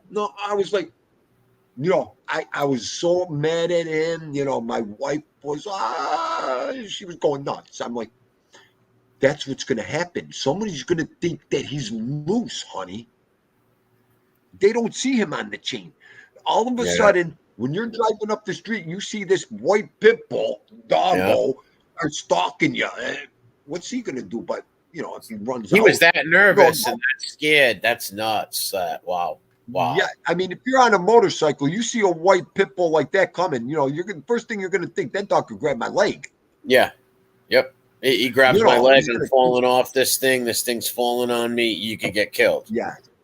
Yes. Okay. MRE, you had to see what I had to do to break them of these motorcycles. Oh. I wonder what it was that made him go after the motorcycles. Yeah, who knows what makes them. Like I said, I had dogs that would want to attack bikes and other dogs that wouldn't. I guess it's in their personality or something. I don't know. And you know what it was, MRE? The crackling of the Harleys, that fucking annoying crackling, and the rice burners with that. I don't want to do it. Oh, the loudness. You know what I mean? Yeah, the loud. Yes, that loud chain gearing on, the rice burners, and then the Harleys with that crackling, that annoying crackling where the walls shake. So. My dog also hated weed whackers. I remember him wanting to attack weed whackers and leaf blowers. Don't hated put a them. leaf blower near him either. Him with the leaf blower, he'll go berserk. Really, him too. Yeah, that's how mine was. Yeah, I would be using the leaf blower, and my dog would want to attack the leaf blower. I would have to be like, "Hey, go lay down. Like, this thing ain't gonna hurt you." I don't know what it was, but he wanted that leaf blower. Yup. And how about her robot vacuum cleaner, the thing that goes around automatically? The first day she puts it down and runs it, what's he do? Now, he loves to attack with that double paw punch. I know what you're talking about. Yeah, I know what you Okay, mean. you know how he loves to stomp with that. You had to stop. You had to see the way he stomped the robot vacuum cleaner up. Oh, I love Well, his head's it. He's huge. look Does at this people head. get It him looks bigger than mistaken? me. Well, I shared your channel about a month ago to one of my Providence friends, and he's like, "Oh, your friend's got a badass Dogo Argentino." I was like, "No, he's got a pit bull." He's like, "Oh," he goes, "I Right, thought that was a Dogo Argentino." I was like, right, "No, right. he's a Yeah, pit." they told me he's half and half when I got him. So, Oh, I, that's right. I He's mixed with him. He's mixed with Dogo. yes, All right. Well, yes. yeah. Wow. So I got to tell my friend that I get because that a lot. I kind of told him, I was like, "No, man, that's not a dog. That's a pit bull." Yeah, I forgot about it. I got to tell him. Right. No, you He's were half right, man. He was half Dogo Argentino because he's seen yes, it. he was. He don't type in chats or nothing, but he does watch these Right, right, channels. right, Yeah, right, right, right. he liked the dog because I shared a lot of dog channels with Right. him from here. Yeah, yeah. He's all dog. I mean, all this dog's traits are doggo, all the way. Everything he does, paw with the paws, the walk, the run, it's amazing. You Well, chalk it up to getting lucky. you scored Yes. with him because let me tell Yes. you something. The best is a mongrel. I would rather have like you Mhm. said the mix between the dogo than the pit bull than having a purebred dogo or a purebred pit bull because they live longer. Like I said, he's 9 years Mhm. old. Look how he looks young. Like this dog's in Yes. top shape. You have truly Yep. blessed with him. I know, I'm Mary, and I'm sucking in every day, every minute, every second with this dog. Oh, So I love every he'll live minute. till he's 14 years old. He'll live till he's I 13, hope 14. so. Yeah, I without a doubt hope he so. will. Look at the shape he's in right now at 9 years old. Right, You know, right, he's right, still in top shape, basically in his prime, basically still. right, right. And he acts like a puppy. He plays like a puppy, and they're like so amazed. You know, everybody that comes over here, they're like, he's still got a puppy mentality, Dindo, this dog. Yeah, Very, some of them always have that, even when they're older. Like a yeah, human, yeah. like a kid forever type thing. Yeah, like me. I'm a 58-year-old kid over here. So I hope the dog stays a kid too, you know? Yeah, well, me too. I do. I have little dioramas of cowboy cities, World War II cities, little kings and queens and castles. I do all that nerdy arts and crafts stuff. So I love Listen, that last stuff. weekend I'm at a wedding and the guy starts talking about the groom. And I'm like, he goes, yeah, I was a little shaky with this guy, and it's his best man. He likes wrestling and he likes to collect sports cards. What kind of person does that? I looked at my wife and the whole table. I went, could I stand up and say something? I do, you fucking asshole. Look, you're calling Yeah. the groom a loser. I love wrestling. I collect sports cards, and I'm married 39 years to this beautiful lady, you fucking jerk off. Oh, MRE. Well, yeah, Some of there are these people that people, will like. I'll be around somebody and probably be like, "Why the fuck does this guy play with toy trains?" And I'm thinking in my head, "Well, I collect freaking toys and make little diorama cities." So everybody oh has my, different hobbies, you yeah. Now know. I got two toy train sets. I love trains. Are you kidding me? I Oh, love they're that cool. shit. They're expensive. The reason I don't do the train sets because they're too expensive and I don't Yeah. have the room for them. But I would love to have a whole room where I would make make a little city with the train and the whole nine. Like I'd love to do Yep. that. I build the little MRE about, cities. go ahead, go ahead. No, I said I just build the little cities with diorama stuff, arts and crafts, and little Yeah. soldiers. They got three kinds of a setup. Like I do the cowboy and Indian thing, I'll do the medieval war, and then like World War II stuff. Right, right. I've seen a couple. Those are nice. You do them nice. I like the way you set them up. Well, they're Very fun. nice. It's Yes. fun. It's like I don't know, cathartic, whatever you want to call it. I enjoy it. It's a hobby. It's a Yes, hobby. That's yeah, a what it's hobby. called. I Because I mean, used to collect cards, but we had a mhm. fire The last of my cards got destroyed at my cousin's house when the house caught on fire. So I really don't do that no more. So but I still collect all my old. I still got Star Wars toys, all kinds of shit that half of them I gave to nephews and stuff like that, and the rest I kept. I still keep them. I know. I put 1 or 2 totes away with all the good stuff I want to save, for the kids in the future, yada yada. And I got rid of a lot of stuff too. I had to. Yeah, I got a lot of my collections too because they took up too much space for me. Right. They took up a lot of space, and like I said, I gave them to now. A lot of my nephews and stuff ruined them, but that's expected. But it just took up too much space. I still make room for like all of my diorama stuff because people realize there's a lot of I got shelves that are just stocked with stuff. Little castles, little houses. Then I make my own out of cardboard boxes and paint and the gloss and all that stuff. I make my own little stuff, and it's I got the little hot glue gun, all that stuff. Yep. It's fun. Nice. I'll sit there and I'll listen. Oh, shit, your wife's into that? Arts and crafts and everything you just mentioned. One day I gotta bring you upstairs. You'll go nuts. You could build the castle up in this room up here with what she's got.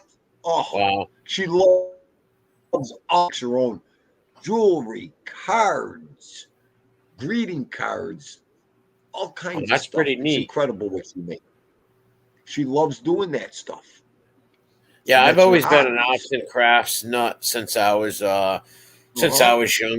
I've always liked that. And what I do is I'll put on like audio books and I'll listen to the audio books and just do that and go in my own little world, Right. I used to love my cards, Marie. I did the same thing. Collected all that for years, Yeah, I had some good cards. I wouldn't say I had real expensive ones. I'll say my most expensive card was my Robin Yount and George Brett rookie cards from 76, I believe. I forget the year, but I had their rookie cards. I had a lot of maybe like $50, $60 Michael Jordan cards. I had Mattingly rookies, stuff like that, but not a real like big money collection. I had a lot of the 1987 Fleer Reggie Miller rookie cards, the John Stocktons, all the good cards from them sets. I lost them in a fire though. Makes me sick. Right.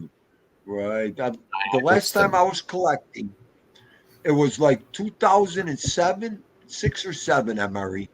And I was buying, they had Hidden Treasures, the autographed football helmets. And we were doing the hockey cards for Sidney Crosby. Because he was the hottest thing out since Wayne Gretzky. So in 1 week, it was a Thursday. I went to the sports store. I was bored. It was a blizzard. I bought one helmet. It was $40. Hidden Treasure helmet. Got it. Got home. Waited a couple fucking seconds to open it up. Went back, opened it up. I was like, no.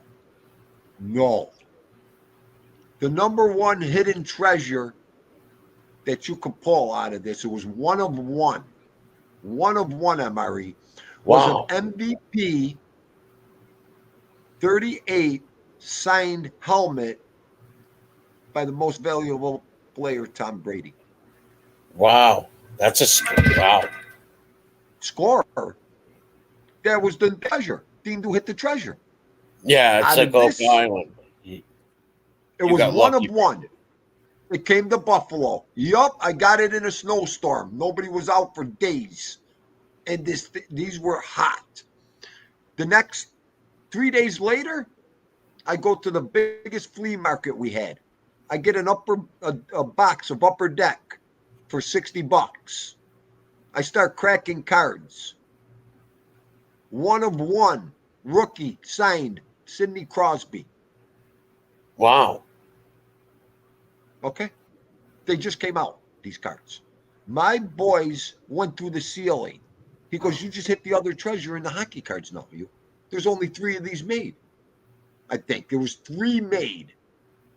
I'm like, yeah. Wow, that's those are very rare finds right there.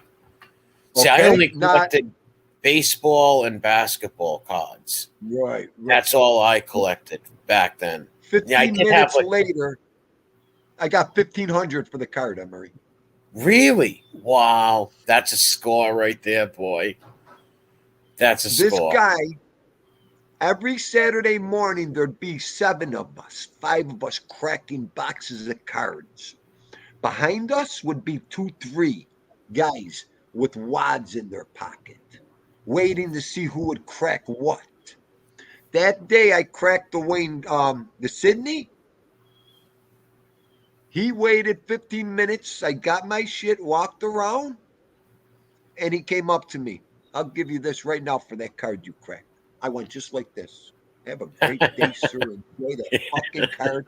I paid $60 for that box of cards. You tell a street guy you're going to give me that, okay? Yeah, that was a score. And then the following months later, I got. Oh boy, you got to see what I got for the Brady helmet. I got rid of that too. Wow. Outrageous, MRE. I never really got lucky with the packs. You know, I remember the year of Derek Jeter's Bowman rookie, right? I bought about 25 packs of Bowman, and I couldn't pull the friggin' rookie card out of it. And then a few weeks later, somebody traded me. I think I traded a couple of Scottie Pippen cards that were just insert cards for the Bowman. But yeah, man, I was never lucky with like pulling good cards out of packs, though. Right. I got lucky. Those were the 2 luckiest times I ever got, Emery, right there with them card. The card and the football helmet.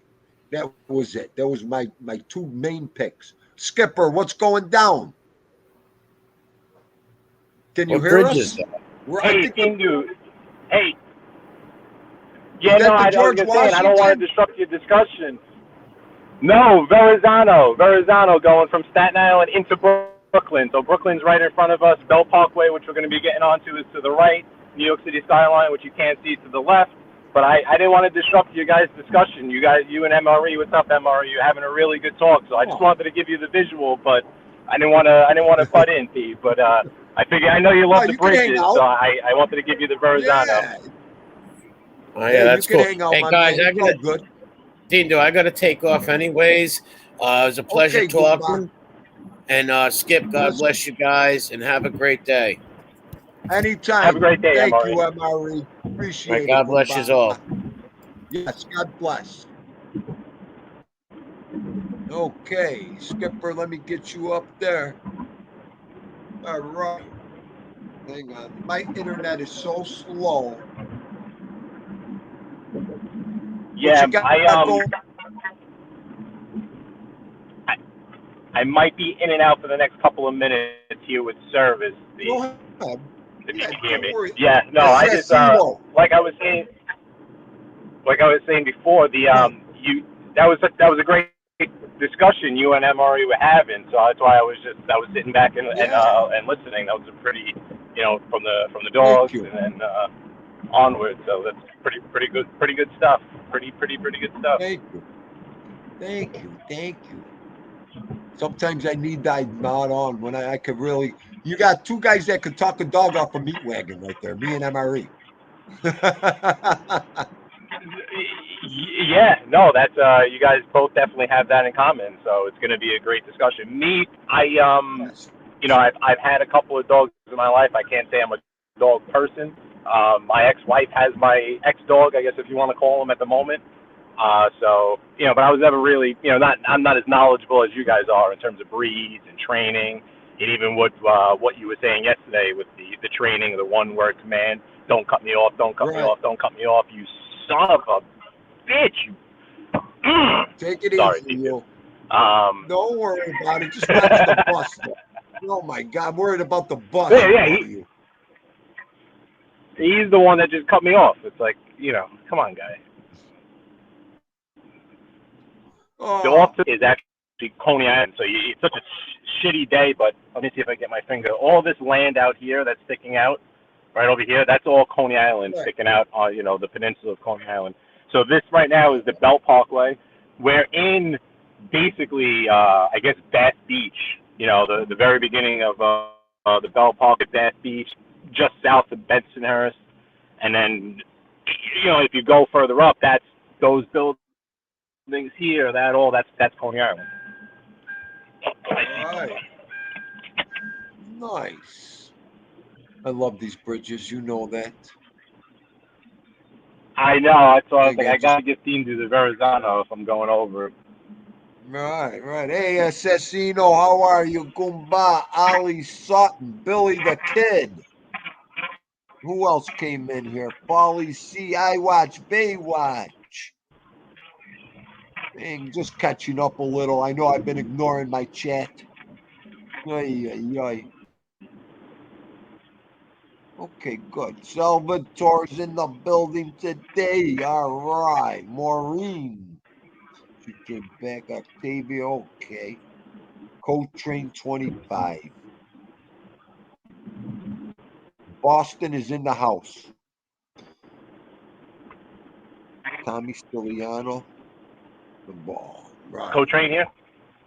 Yeah, I think he's still here. Go ahead. Take on. Let me use the men's room. Take over for 30 seconds for me. Go ahead. You got it, Dean. What's up, everyone in the chat? TT, good to see you. Gianni, Billy, Oliver, all the usual suspects that were in there. Sorry, guys, I didn't hop in to say hello, but I was driving, and then I was going to come on right away, but I heard the discussion that Dean and MRE were having, so I took a back seat and just listened. But, trying to get back into it. I don't know. I know I got to have a few people out there. I know Ollie and David S. Cameron.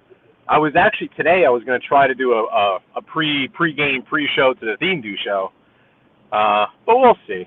The weather's kind of been just very crappy. This is the tropical storm Ophelia. This is the remnants of it finally moving offshore. But it's rained for the past, I think, 5 days straight here. It's been brutal. It's getting a little chilly. I was at the mechanic this morning. I was waiting outside for the car to get done. It was cold. I mean, I think we were in the low 60s, with this nasty, mist, I guess you call it. But I don't know. I'm thinking about getting back into it. My routes have been. I want some more interesting routes. I feel like I'm always on the. I mean, if anyone's from the area, they know this route that I take all the time. Staten Island Expressway, Verrazano Bridge, Belt Parkway to Howard Beach. It's a pretty, I don't know, boring route, I guess if you call it that. If I gotta make my way into Manhattan for a few days, into the neighborhood and try to get you around in there. I want to do shorts based on the different neighborhoods. Because again, there's so many different neighborhoods that are discussed. I feel like what I try to do? I try to view New York City from an outsider's perspective. And when I think of New York City, like when I think of, say, Los Angeles, there's certain towns or cities or areas where, we know them even though we don't know them. So I'd have to assume that the same is true for New York City where, just for example, just chilling. He's in L.A. But when he hears Bensonhurst, that's a name he's heard so often. To me, to be able to bring that to you, I'd rather bring you Bensonhurst than the Statue of Liberty, if that makes sense. But I don't know. I'll get back into it. I will. I'll start doing some more short and some music onto it. I want to get you into more unique areas, kind of places that people talk about. I mean, there's places that people mention all the time on this YouTube where I want to just hop in the car and be like, no, this is what we're talking about. It's right here. It's right there. Or I don't know. I think there was some discussion with some other people about a certain road, whether a road existed. And I'm sitting there yelling at the screen saying, yeah, the road's right here, and I could have just showed it to you. So, I find it interesting when I can have a live look into other areas of the country. I'm a geography buff. I'm a maps buff. I love maps. I love different type of maps. topographical maps, political maps, geography, different road systems. There's a page on Facebook that I follow. It's called AAA Roads that goes through all the different like cool interstate facts and all stuff like that. So I love, the way to describe it, I guess, is civil engineering. That's what I tried to become. The math was just too crazy. It was a civil engineer. So I love landscapes and architecture and viewpoints, just alive looking. Even when Ralph poo-poos his car lives so much. He doesn't consider his car lives a show. I love Ralph's car lives just because I get a live look into Belleville and Nutley, or his park that he hangs out in over there, or Mr. Tommy Stiggs when he's driving around and he's giving you a look at North Jersey. I find that interesting. So that's why I always thought this would be interesting for other people, because I can give you the boroughs.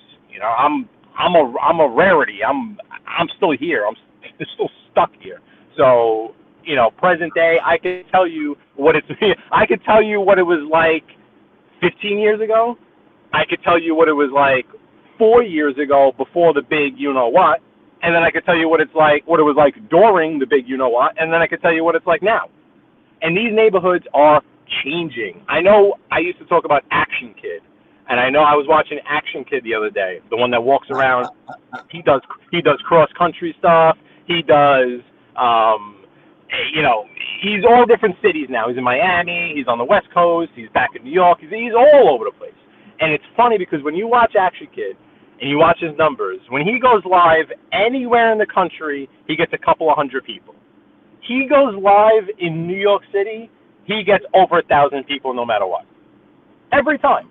And he was even saying it. He was down in downtown Manhattan, and he hadn't been down in NoHo, Soho. He hadn't been there in, I think, 3-4 years. And the amount of changes that he was seeing down there, it's true. This city is changing. We are in a changing period. This city's always changing. All we ever hear is, Bensonhurst isn't what it used to be. Bensonhurst isn't what it used to be. The neighborhood's so different. Well, first of all, it's funny because you always hear this from people that also left. So be here. You know what? Here. I'll let you go. See, argue one point here. Go for it.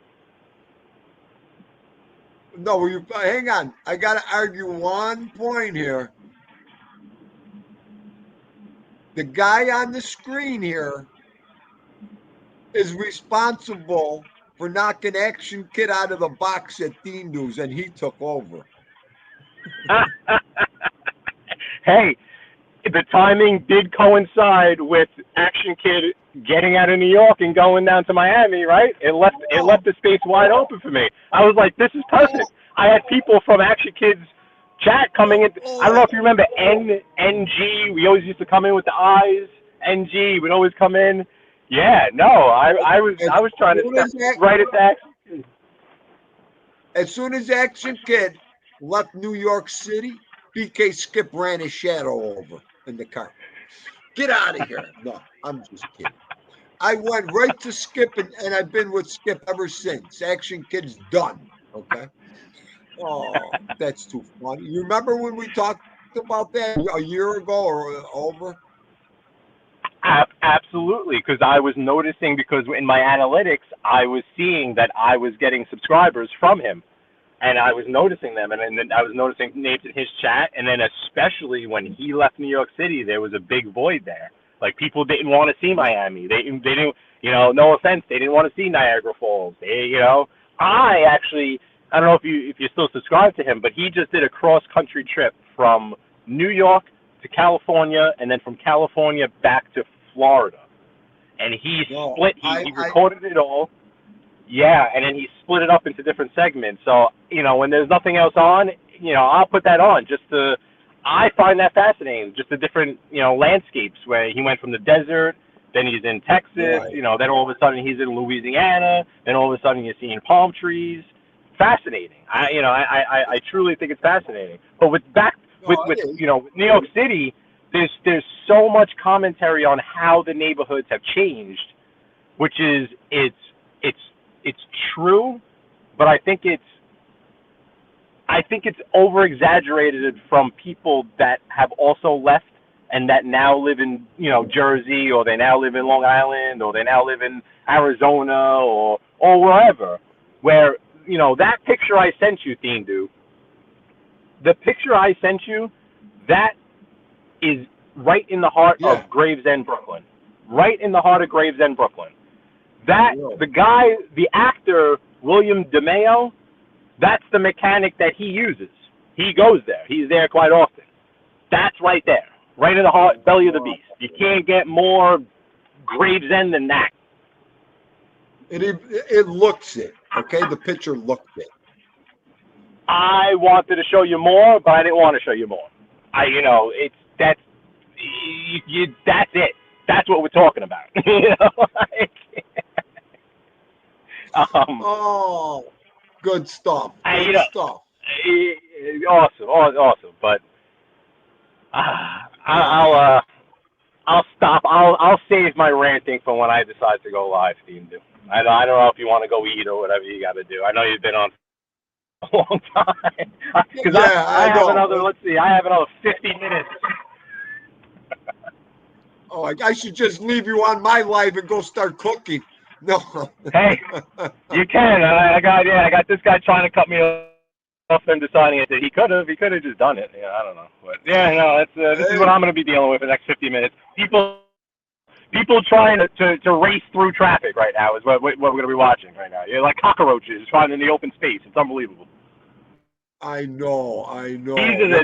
These buildings to the right. These buildings to the right are the Trump buildings that you hear about sometimes. Sons of Italy, we'll talk about them. But these were the first developments that Trump's father, Trump Sr., was a part of developing. This is like the entranceway to Coney Island. So to your left is Gravesend. Right there is where we used to play baseball. Our Lady of Grace, Gil Hodges Field.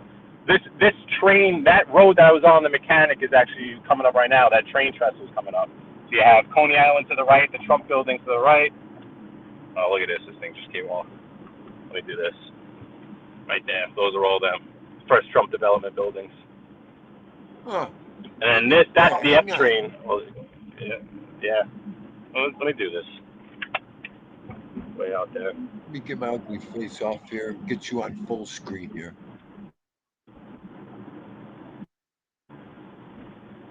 My internet is so slow. This will give you a look down into Coney Island. Yeah, there we go. Be careful. Yeah, no, I have it clamped up onto the side window, so it's good. I kind of have it on this thing that's you can just swivel it right around. But that's Grady. Lincoln High School is over there, so where Sebastian Telfair and Stephon Marbury went. This is PS 303, I think, is right here. Abraham Lincoln is behind it. Wow. And then over here, actually, you have Coney Island Hospital. The world's famous Coney Island Hospital, I'll show you. That they just redid it is right there. Ocean Parkway. Right. Ocean Parkway. Coney Island Avenue. I think that the famous, I need to find this out for sure, but you know the corrupt cops that killed the guy on the side of the Bell Parkway? Yeah. I think that was right over here, this service road somewhere. I'll pan it over. I don't know exactly, but I think somewhere over here. They got him, the approach of the freeway. They got him. Right. I always hear on the side of the Bell Parkway, and I think they say by Coney Island Avenue.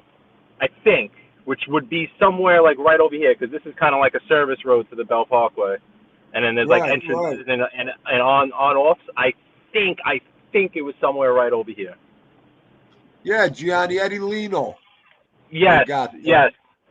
Which he lived on my grandparents' block, which is crazy enough, right in Marine Park. They were Marine Park. No one knows Marine Park because it was similar to a very quiet neighborhood. So that's why people moved there, if that makes sense. I believe it. Yeah. Huh.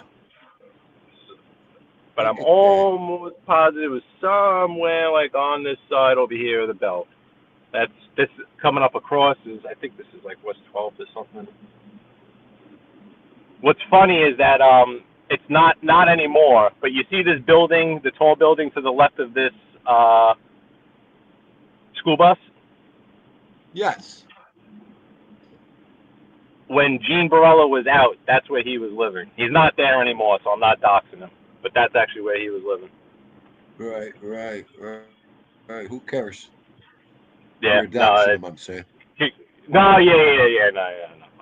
But crazy enough that it would be, you know what I mean. But it's crazy that it's kind of right in the center of the neighborhood. You know what I mean? Right. Even though I don't think this was not his neighborhood though. Like he was Howard Beach, Ozone Park. Look at this lady. Like her lane's on fire. Like her lane was on fire. What was your lane, Dan? A lava lady? Oh, she wanted to go in there with you. These women, I tell you, it's crazy. They're unbelievable. You know, you gotta. I don't want to sound like a certain way, but it's like it's just observatory. You see a move, you look. It's a woman. Like, lady, holy crap! Where are we going? We got nowhere to go, lady. We got nowhere to go. Nowhere. That's it. I'm gonna get you a crane horn. You can blow it out the window at these people. Look at her. There she is. Yeah, how you doing? Unbelievable. Oh. Yeah, look at that. It's brand new construction. The immortal one. How are you? Go ahead. I was saying, this is brand new. Yeah, it went up maybe a year or two ago. Wow, that's a tall building. It is for this part of Brooklyn because we're all the way on the south coast. So yeah. I think this is the tallest one, you know, besides the ones down, you know, closer to the city. Wow. Yeah, that Mooney dash cam does all the driving around too. Yeah, has he been doing his thing? I haven't seen him. I don't know. I don't get into nobody anymore. You? I don't even check them guys out anymore. I was gonna say I forgot to. I have to check to see if I was still subscribed to him because I haven't seen anything. I've been so busy that basically the people you see in here is where you'll see Dindu, and that's about it anymore. So that is basically it. I don't even watch any of them anymore. It's really not really. I don't know. It's a whole different scene. It's how many times you get a stories too. We need a fresh, you know, it needs an update. That's Sheepshead Bay, by the way, Manhattan Beach, where Tommy Stiggs was going to the beach. When Tommy Stiggs was coming over to my borough, my city, you should stay over there on that side of Hudson. Coming over here, what are you doing? He's Mr. New Jersey over there, coming taking pictures of my city, taking pictures of my skyline. What? I don't go over there and take. What are we doing over here? Coming over to my borough to go to the beach. You have the Jersey Shore. You have the Jersey. What are you coming over here for, Mr. Stiggs? Why are you coming over here? Well, I don't understand. You got the whole shore. You got to come over here to Manhattan Beach? Unbelievable. You know what we're going to do? You know what we're going to do for your first live? We're going to go stalk him in Jersey. Come on. I may or may not know where he works, you know. I may or may not know. You can bring me right to the stoop on the phone, and we can bum rush him on the stoop. You come on. Okay? That'll be like a three-way call going right there. I'll be live with you. So. I told you you know, if I had to get into a beef, my beef is going to be with Tommy Stiggs. I got it all set up already. If we got to get into a fake beef, or we got to get some. It's easy, you know. The Jersey guy, you know, coming to Mulberry. What are you coming to Mulberry for? Go stay in Nutley. Doing over there. I don't go to Brooklyn and take pictures of Jersey City. Where is he right now? I want to get all over him for that. Stay in your own borough. Stay in your own state over there, will you? State, I mean, I'm sorry. Yeah, no, yeah. I call Jersey a borough. Okay. Oh, yeah, he wishes. Yeah. I don't want to make them happy, you know. Oh man. Cletus, I wouldn't swim or eat any fish out of them waters, okay? Me neither. Yeah, Cletus. Well, actually, this is just to the right here is Sheepshead Bay, which a lot of people will know from like Randazzo's, the Clam Bar, Lundy's, the Clam Bar. A lot of famous restaurants right here on Emmons Road. Pips Comedy Club that Vinny Bracco talks about all the time is right here. Yeah. But I would think Sheepshead Bay. I know there are fishing boats that go out from here. Absolutely, I know that for a fact. You know what? I could probably let me do this. Let me give you guys a little look at them.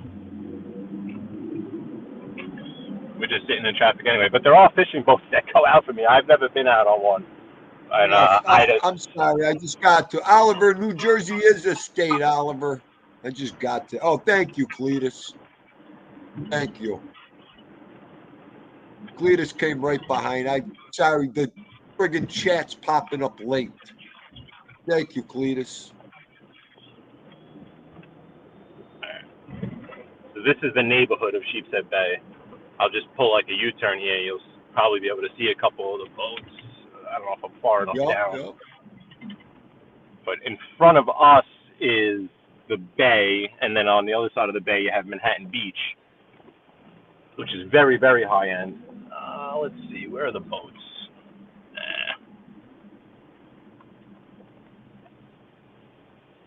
I'll go down a little further, and then just whip a U-turn. Love it. Yeah, so this right here, we're on the water. There's a lot of restaurants and stuff.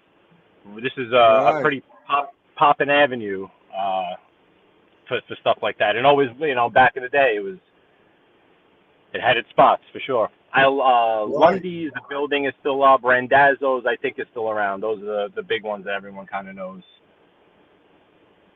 Wow. All right, let's see. Let's get further down here. You know how nice that building is. This is a very, very lot of Russians over here. Big Russian area. And Brighton Beach is just south of here, which Brighton Beach is basically Little Odessa.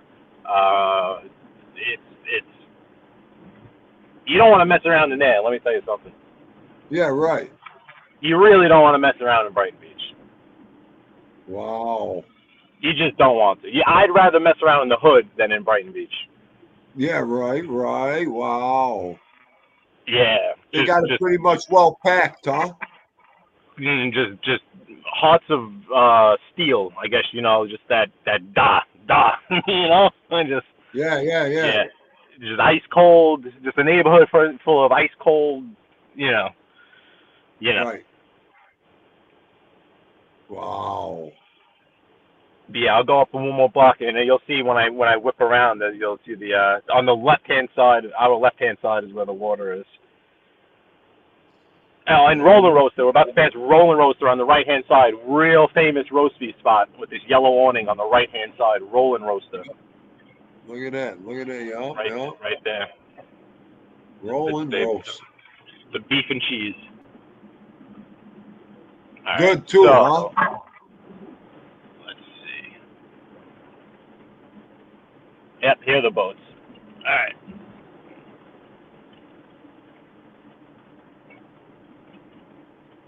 Spin around here. No U-turn. I guess I shouldn't break the law on camera, right? Uh-huh. All right, I guess.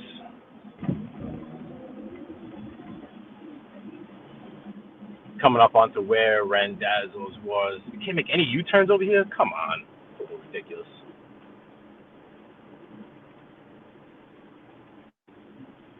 Look. Damn. U-turn. Yeah.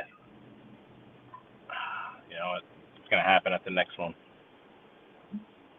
Don't look like you could do too much maneuvering there, Skipper. No, I'm just going to go right and go around the block. and go around the block here. They still have these outdoor seating things set up here. So the city passed. I think the city now is going to allow all the restaurants to stay with their outdoor seating arrangements that they developed over the past couple of years. Right. So now all the restaurants are going to have these things set up out here where you can just kind of eat right outside. Oh, okay. Excuse me a second.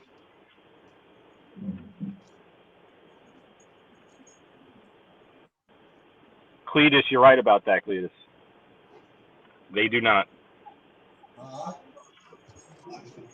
yeah, Big Bones. Big Bones. When you go to party with them, they greet you at the door with a bottle of vodka, and then they just keep the vodka. They keep the vodka right on the table, and it's like an all-you-can-drink vodka. That's how they roll. Don't get Big Bones. You're right. I'm serious. Like that's where it's just a whole different mindset. I guess still very, very primitive. I guess if you want to call it mindset. And the way this city is right now, you're on your own with everything. All right, let's whip around the block over here. There's a Randazzo's right there. Randazzo's Clan Bar. Yep. World's famous. There's this guy on his little. On the Gerard scooter. There he is. There it is. There he is. All right, let's see. Let's go around the block here now.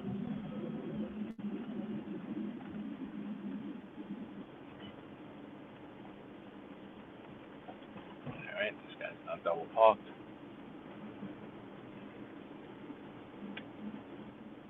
This is that same kind of service road on the Bell Parkway. Bell Parkway's right there on the left. We're on the service road, going the same direction we were originally going. But now I'm gonna go up here.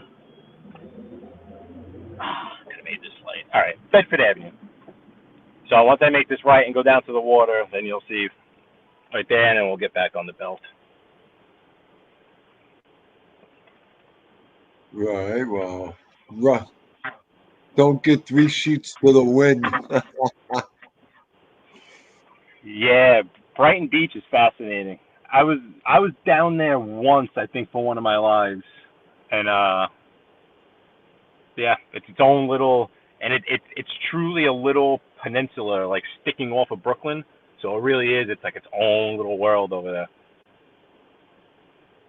Wow.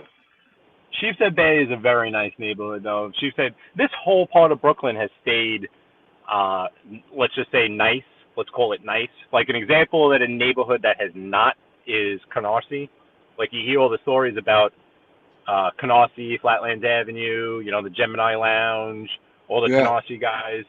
That neighborhood not only has changed, but it has gone into a shithole, for lack of better terms, where this part of Brooklyn, Sheepshead Bay, Marine Park, Bensonhurst, Bay Ridge, the whole southern coast besides the other side of Flatbush Avenue, it's changed, but it has held its character, is what I'll say. It really has. All right, so fishing boats straight ahead. So those boats go out. Those are charter boats that will go out into Sheepshead Bay and out to Manhattan Beach. And I don't know if you could see, if you could do a zoom in between. Right here, there's a house that's on the other side of the water. That's an absolute mansion. But these boats, like you could take party boats out and stuff, and whale watching. That says, I don't know how many whales you're gonna see over here. But you wouldn't think of Brooklyn, New York, like we are on the water. We're on bays. We're on the ocean. We have beaches. We have boat. It's wild. You really don't think of it, but we have it. We do have it here. Right. There's all this stuff here. Gas Pipe's house is over there? Gas Pipe where was Gas Pipe? I'm not sure. It was in Canarsie. Was it Gas Pipe Canarsie or was it Sheepshead Bay? They were all over here. They were really all over here. Right. I mean, that's why I don't, I'm so bad with the mobology, I guess you could call it, with the, I wish I. That's the whole reason why I came into the genre, to learn more of the history, like behind it, and what I don't know, pretty much. But yeah, no, they were all over here, and they're in BK. Yeah, gas pipe, but gas pipe. Where was it? Was it in Sheepshead Bay or? I want to say gas pipe was Sheepshead Bay. Yeah, so then here. He would have been here then. Yeah. I don't think he was Canarsie there. And then maybe not. Yeah, it's Sheepshead Bay because that's where what's his name hung out. His partner. Who was that? The other old dog, his partner with them all the time. Son of a bitch. I don't know. I'm so bad with this stuff. Oh, my memory is just bad over here. It'll come to me. Gianni will probably spit it out. Who was Gas Pipe's partner, Gianni? Amuso. Vic Amuso. Oh, so Vic Amuso was Canarsie. Absolutely Canarsie then. I know for a fact Canarsie. Okay. Canarsie, Brooklyn. Canarsie still Brooklyn, but that's when those roads that I like when I don't want to try to explain it. I'll explain it. But that's Canarsie. When I'm taking the roads and I'm almost to Howard Beach and we're going through Flatlands Avenue, Canarsie. Right. Listen, you got to be from New York to remember all the fucking towns. Yeah. You gotta be kidding. Yeah, I just know him just because I know. No, I know. I know. I'm my best friend's grandmother. They lived on the block. Like now they live in Long Island, so it's like, that's why you remember that. That's everyone knows somebody. Right. Okay, the house was in Sheepshead Bay. All right, Gianni. Okay. Yeah, they build houses other parts of town. Yeah. No, that's what I was saying. Even with like Marine Park, like usually, what do they say? You don't shit where you eat, right? Yes. So I think a lot of times they were, well, I think that's how Howard Beach became Howard Beach, because a lot of the work that was being done was not being done in Howard Beach. It was being done in Ozone Park, in East New York, South Ozone Park, Richmond Hill, Woodhaven, all those areas around, not necessarily in Howard Beach, if that makes sense. And I think with Brooklyn, it's similar, although you have more neighborhoods, so it's just scattered a little more thin, as opposed to Queens, where Howard Beach just kind of stands on its own. Right. But okay. Mill Basin. See, Mill Basin, another perfect. Okay, I know the house. That's the house that a Russian guy ended up buying afterwards, if that makes sense. So Mill Basin borders Marine Park, basically. It's behind Kings Plaza. Big money, big mansions, like looks like Howard Beach, basically. Like those big mansions I show you in Howard Beach, but in Brooklyn, are in Mill Basin. And that's where we would go to look at like the Christmas lights, when they would put on the Christmas decorations and all that. When the neighborhood changed, obviously there's less Christmas lights up. But yeah, okay, that makes sense. Ruski bought it, yeah, Gianni. That's the place that's on the corner that's got the security booth out front. We used to drive by it as kids and be like, why the hell do these people have a security booth out front?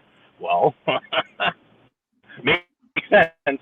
But yeah, Ruski ended up coming in and buying it. But it's actually, crazy enough, is you can see that house from this Belt Parkway a little further up, because it's on the water. I don't know if I'll be able to catch it for you on this video, but you could see the back of that house. Yeah, Gianni, the one with it's got the security booth. Yeah, I know exact house at the end of National Drive. I watch Baywatch. How you doing, buddy? Wow. Yeah. Because what we're coming up to, so that that exit, Sheepshead Bay, is behind us, and now we're coming up to the Marine Park. So Marine Park is kind of like it's great. It's tucked in between some very popular and very famous neighborhoods.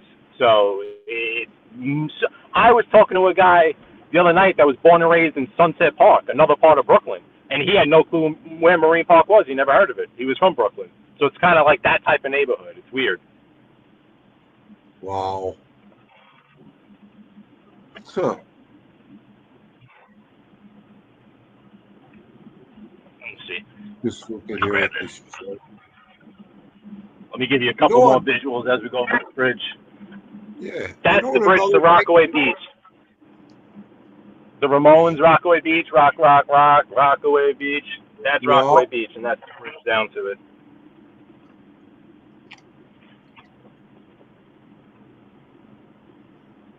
Sorry, Theo. I didn't mean to cut you off. I'm sorry, man. No, I'm good. Shut up. I'm good. No, go ahead. I'm good.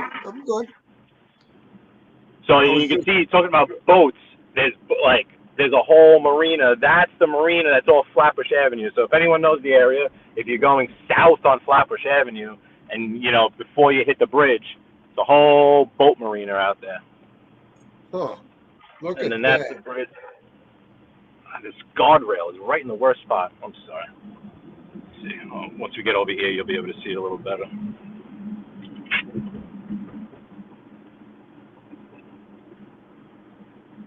On the left, Marine Park Golf Course. One of two golf courses in Brooklyn.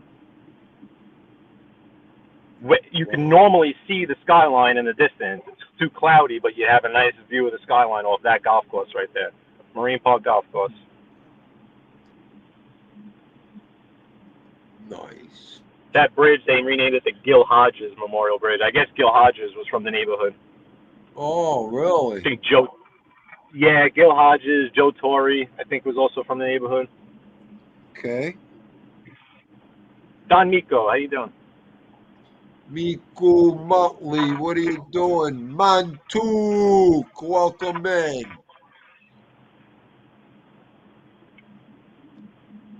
This is our driving show with BK Skip. Yeah, I wish it wasn't so crappy I know. I'm looking at it, it's still raining there. Ugh. Brutal. Yeah, in about, with this traffic, let's see. Yeah, and I guess maybe 3 or 4 minutes we're going to go over another big bridge. And then on the left-hand side, you can actually see that gas pipe's old house. Like, it's you can see it out on the water. Well, hopefully we can see it with the camera. Right. Well, gas station in the middle of the Bell Parkway with some Dunkin' Donuts. You always overpay at this gas station, though. They want $6.13 for regular over here. Oh no, what is that saying? That can't be right. No, because that says $3.99 over there. Yeah, no, $3.99. I don't know what that $6.99. Maybe that was a credit card with diesel or something. Wow. Huh.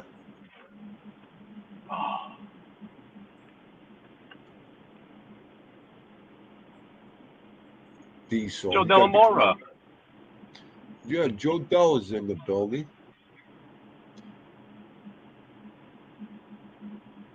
And just crossing Flatbush Avenue. Flatbush Avenue? Yep, that's where we're crossing underneath right now. Flatbush Avenue basically cuts Brooklyn in half. It runs north to south, and basically cuts it in half. Where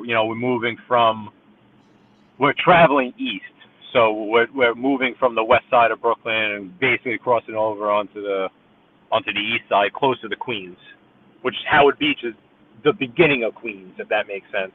Canarsie and East New York are in front of us. They're the last neighborhoods in Brooklyn, and then you hit Howard Beach, Queens. Oh, okay. But that bridge off to the right is the one we need to get over.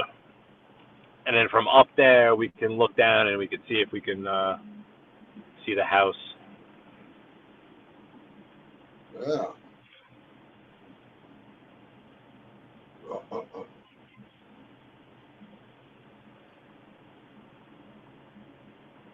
I'm not looking forward to that weather change. You got to be kidding me. I'm like you, Theme. I love the heat. I really do. You know, like the second there's one bit of chill in the air, I don't like it. Like, give me 90, humid and sticky, and I know people hate that, but I will take that. I don't like any sort of chill in the air. I like heat. I like hot. So I get it, like with the fall and this, I agree with you on this. All right, let's see if we can start seeing this house. So, let's see. I got to try to see if I can see it and then point it out to you guys. So those are the houses right there. You might have to zoom in on the viewer's phone, viewer themselves. So let me see if I can find out which one was his. So his was. Okay, I see it. All right. Bear with me, guys. It's black and white. It's white with a lot of black windows. Right there, right in the center of the screen, right? Yep. Can you see that? Right there. Right there.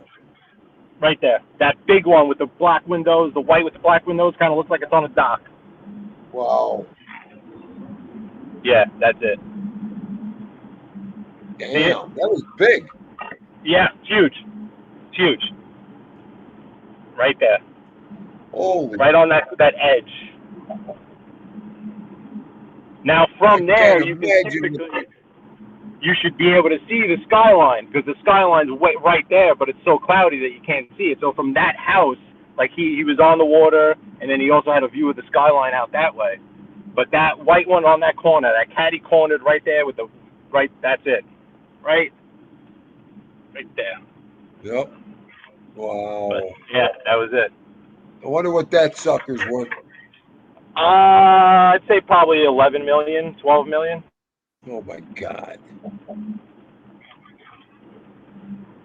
Yeah, it's funny because I'm not I won't get into it, Dean. You know me, but I just saw a post from someone talking about someone else on YouTube, and one person that we know, he lives in Howard Beach, and I think he said something to the effect of, you know, X, Y, and Z. I'm just going to sit here in my $1 million house.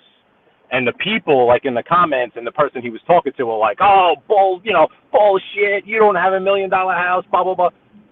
His house is at least $1 million because it's a house in Howard Beach, and I know the house. I've seen the house. You know, people don't realize it, but like, yeah, just your regular run-of-the-mill house. Like, yeah, it's $1.2 million. Wow. It's nuts. Yeah. They don't think about the real value. No, the truth. I mean, that thing, like I said, that house, it probably, in the teens, 15, 16, any house in that neighborhood in Mill Basin is going to be $1 million. That neighborhood's just like Howard Beach. So, like, property, if you're just selling with no house on it, just the property, you're paying $500,000. God damn. Yeah. Wow. Don Miku. Yeah. He wants to know if I had a battery-powered espresso machine. No, I don't. I have battery power. I have a lot of battery power for like my laptops and my phones and all that stuff for work. And I usually have a 5-hour energy stashed away. I don't know if they have 5-hour energies in Australia. They probably banned them there because there's too much caffeine. I try not to drink them too often, but I usually have a few stashed away with my water bottles and stuff. And when I need a little pick-me-up, I take a shot of the 5-hour energy.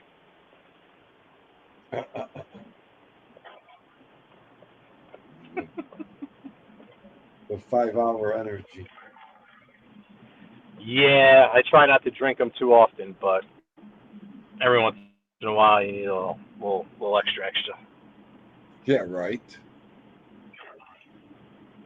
Same as the Red Bulls. And there you got to. God knows if it's even doing anything at this point. Yeah, and Big Bones has a good point. I don't, a big fat J probably would do better in this traffic to kind of relax you. You really don't want to get amped up in this kind of traffic because it'll drive you crazy. Yeah, right. I agree with you, Skip. Oh, that's funny. Yeah, the volume, you might go to sleep.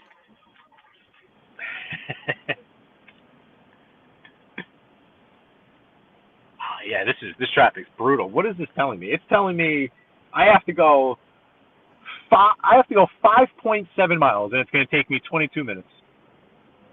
Come on. Yep, that's what we got. Yeah. Wow. 22 minutes to go 5.6 miles now. That's bumper to bumper, okay? Brutal. That is bumper to bumper. That is the Canarsie Pier. So we're heading into the neighborhood of Canarsie, which this exit would be Rockaway Parkway. And then the pier heads out. The neighborhood is that way, obviously, in Canarsie. And then we're heading east, so south towards the water. That piece of land out there is just like a random island. This really goes all the way out of Rockaway, basically. But then this out here, the Canarsie Pier will stick out, and they'll have all kind of parties and stuff out there. Right. But the visuals, especially on a nice day, this kind of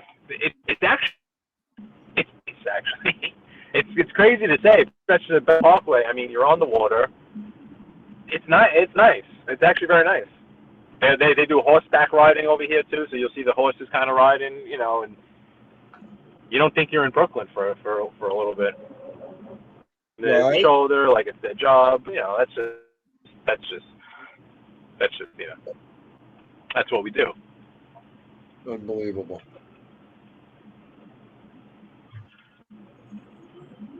Wow. Wait a minute. Is that a shoulder? Is that a shoulder they're driving on, or is that a lane? Yeah, that's the shoulder. No, it's a shoulder. It's a shoulder. Okay. Yeah, they drive around the shoulder. Unbelievable. Yeah.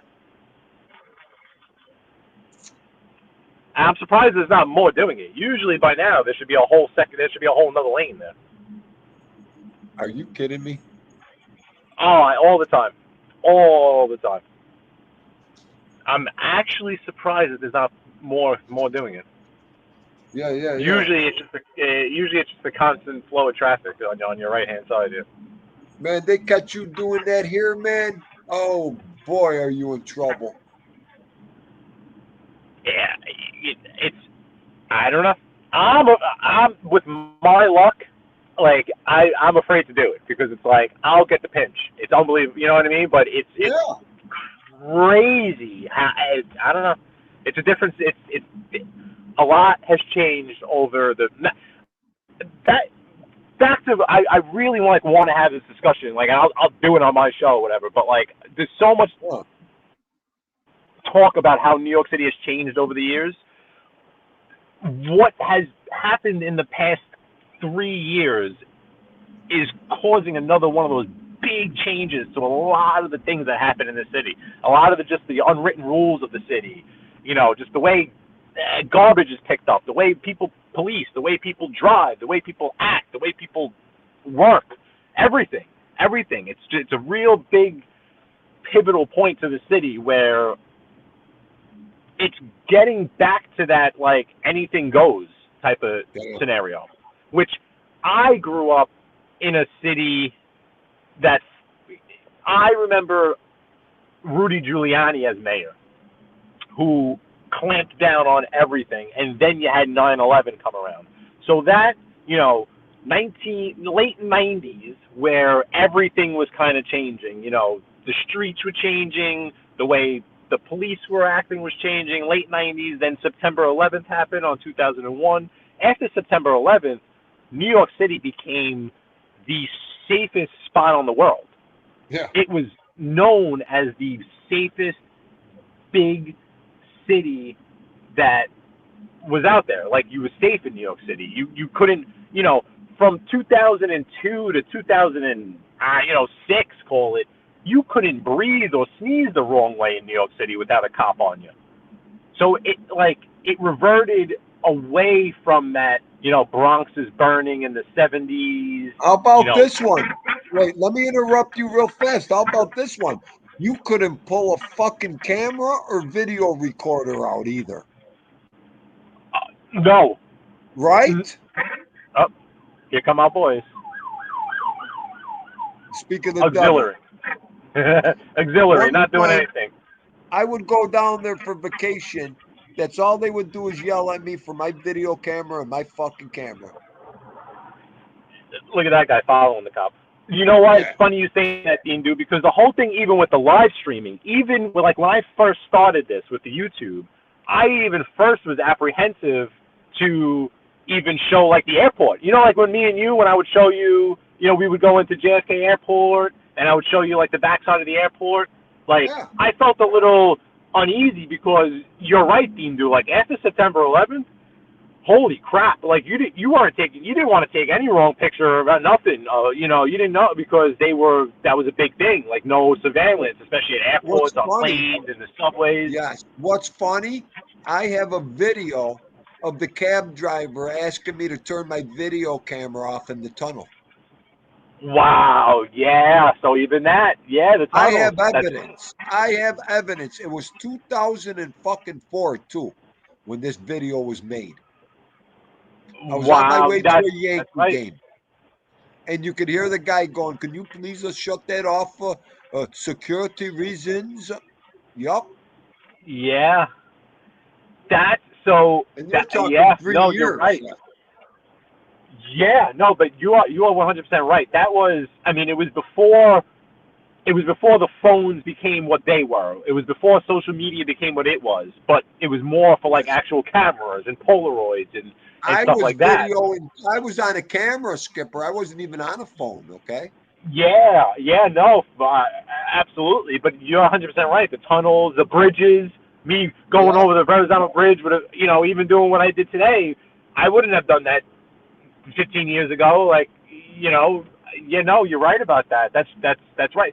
New York City, it really, like I said, you couldn't breathe the wrong way, you couldn't sneeze the wrong way for a couple of years there. It was unbelievable. And then I think that it began to loosen just naturally, just the natural, loosening of restrictions, and how society goes on, generations move on, kids that don't know anything about it are now kind of ruling the roast. But then what's happening now is a lot different than what's happening. We've kind of reverted back a few steps, if you want to put it that way. Here's another one doing nothing, auxiliary, going to get donuts. Wow. Auxiliary cops. They're all auxiliary cops today. What do you? Can you imagine a cop without a gun? Whoa. Auxiliary. I wouldn't even want to be a cop without a gun. Okay. You know what? Actually, you're probably better off without it, because if you got it, then you got to worry about killing someone and then it being your fault. I know, but then you got to worry about the other guy having a gun when you get there. Well, yeah, no, that's there's people that love to take target practice at them. That's the scary part, in all seriousness. You know what got I mean? people that would love to take one out, and then they get that cred going in of taking one out. Oh, yeah. I know. That's why everyone's retired. There's no cop. Everyone's retiring. Pretty soon they're gonna be begging people to be New York City police officers. They're gonna be begging everybody everywhere soon. Yeah, why you would want to become a cop here? Yeah, I have no clue. You're absolutely right about that. You got to be out of your mind. Oh, even over here, you got to be a little bit touched. Yep. Unbelievable. No guns, huh? In the UK? Ollie? Yeah, the UK guns are great. You know what? How about that algorithm? Yeah, that's beautiful, PG. Then I had to repeat you. Oh. All of a sudden, I've shot them in Vermont, where there you can kind of shoot them wherever you want to shoot them. Vermont's a fascinating I'm going to throw Ollie and Gianni in the bathroom in 2 seconds. Oh. Vermont is a very fascinating state. I won't get into politics, but I'll touch on it one bit. Vermont, fascinating because it's as blue gets, but don't you dare go near their guns. They're tree-hugging, gun-toting hillbillies. It's great. Oh, you know what? They're as left as left can get. Ollie, thank God that you never held one. That's all I gotta say. Thank God. There's another. Here comes the whole crew. There they go. They're coming along on the There show. they go. I was just gonna say, look at those sickos. Yeah, here's another one. There's another one. Look at how fast they go. Oh yeah, and then you got these guys here. You tell me they're not useless? Auxiliary? Oh, look at this one. Doo doo doo doo doo doo doo doo doo doo doo doo. Okay. Why everybody's speeding on the shoulder? I can't. Yeah, I mean it's crazy. I kind of wish I was I wish I was a teenager for that. Like you just see the stuff these kids get. It's unbelievable. I would have gotten. Look at what this guy said just now. You don't go nowhere without your shillelagh, huh? Wise ass. Oh. See, that's a gentleman that's got the right idea. Get out of the north, head down south, embrace the heat, love every second of it, open a business, bust your balls for a couple of months, sell the business, have a nice day. Who's better than your buddy Noel over there? I love him. Are you kidding me? I want to be Noel. I want to be Noel when I grow up. That's what I want to be. I want to move to Florida, bust my ass a few months, have a nice little business, sell it, and we'll figure something else out to do. There you go, superstar. Shillelagh. You might have to shoot a gator or pythons. Well, I believe you. Did you see that story where they got the gator? He was dragging a woman through the swamp. It was somewhere in Florida. I don't think it was on the coast near him. I think it was in the boonies of Florida. But yeah, the gator had a lady in his mouth, dragging her. Oh my God! You could keep all them dinosaurus animals down there. Dinosaurs there.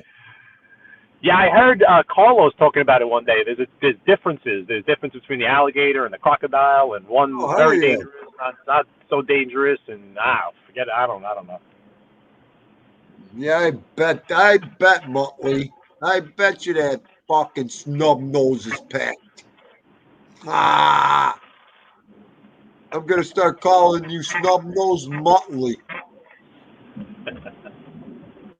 They murdered the gator. Well, ancora che chi sta fa? Baywatch, what did you want them to do? Maron.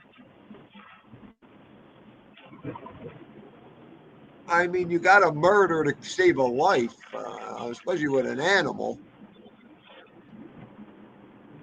Yeah, the gator was probably fucking ubats. Okay, someone probably dropped some, he ate it. The whole thing. Oh, near Tampa. That's another thing. These morons that fool around with alligators and crocodiles, there's got to be something wrong with you, okay? Yeah, that's just so much risk that's necessary is all I'm going to say about that. I'm not saying anything about alligators and crocodiles. It's the asshole human beings that don't know when to stop with these animals. That's all I'm saying. Well, yeah, you really can't blame the freaking animals. I mean, they've been there forever, and somehow we've been able to coincide on this planet for all these years. Yeah. I mean, haven't we learned one thing? Don't fuck with them. I mean, really? Skipper. I mean, wow, that was something. Holy crap! Was gone after took her off my daughter. friggin' hero.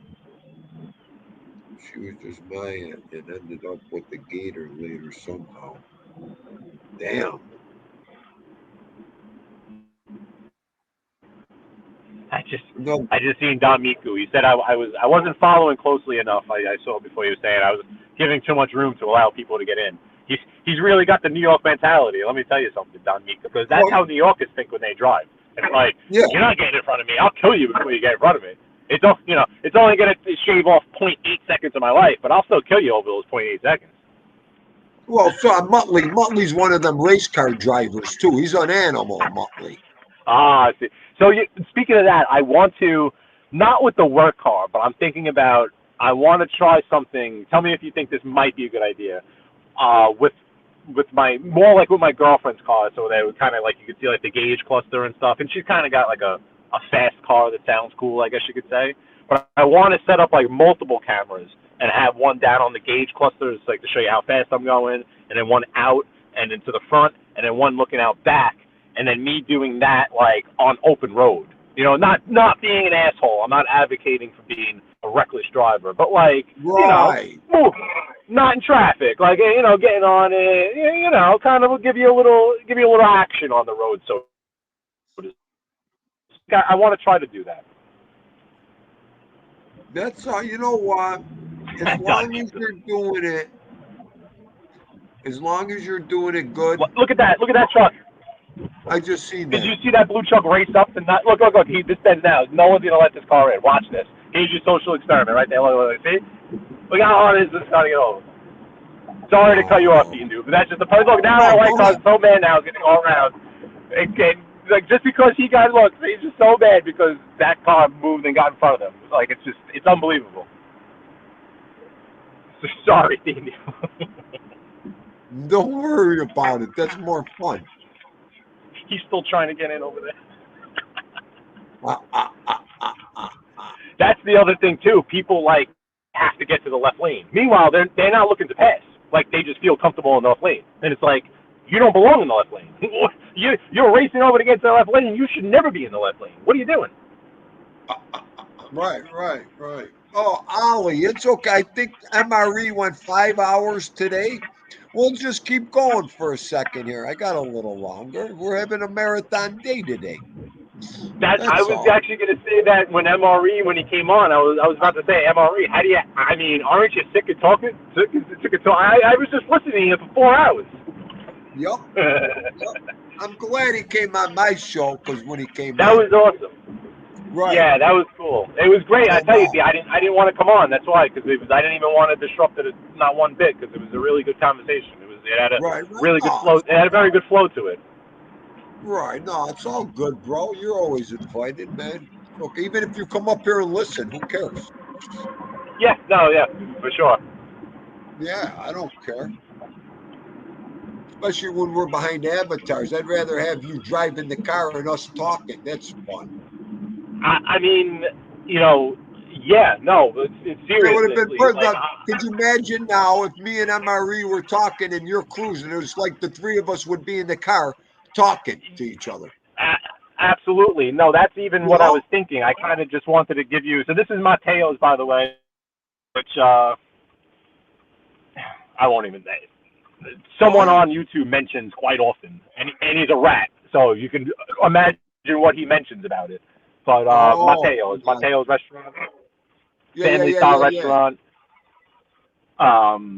They have a few others. There's one on Long Island, but this is like the Howard Beach one, right on Cross Bay Boulevard. This was the place I think we pulled up. Remember when the waiters were outside? Oh, okay. Ghost Boy Gianni? Okay. Yes, Johnny. Yes. He mentions this place all the friggin' time. Does he? Okay. I think he told us that he came here with that Peter Tuccio kid or something, or that they wouldn't let the Peter Tuccio in here, so whatever. I don't know. The only reason why I've listened to the man is because he's always talking about shit that's right here that we all know about. Your neighborhood, so like, right.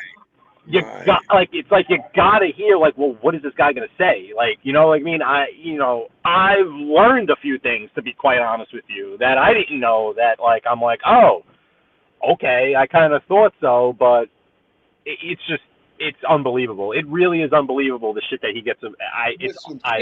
Skipper, you got to remember, there's a big age difference there too. And you're only listening for informational purposes because it's your neighborhood. So it's not that you're paying attention to the asshole. You're still young and you're still picking up fucking good pointers too, you know. It doesn't matter who it's coming from. If somebody was talking about my city that could help me, or if I didn't know, I'm gonna listen to that fucking person, you know? It's true. Like that's the whole thing of it. Is he's talking about like it's not active like within the past couple of years or within the past 10 years. I mean, every single this place right here he's mentioned. This Chinese food place coming up here he's mentioned. How many times has he mentioned New Park Pizzeria right there? Has he mentioned Danny's Sichuan Garden right there? You know, people. You got to remember, Skipper. There's that stigma and that narrative about that rat watching and this and that. Listen to Tino. You could watch anything you fucking want to watch, okay? If you're watching it to pay attention to something or want to know something, you could watch anything you want to watch. And I'm going to tell you all this. The day comes that there's a guy like that from my city that comes up here talking, you could bet your balls Dingo's going to be all over that. I'm going to want to hear everything he says, every movie he makes. Are you all out of your mind? When it's in your city, it's a different story. I mean, I don't care what they say or what they would fucking label, or they could all suck my ass. If there was something in my city, if someone was talking about, you can guarantee, like flies on shit, I'd be listening to him or her just to hear what they would say. Why? Because it's my city. And that's all I got to say about that.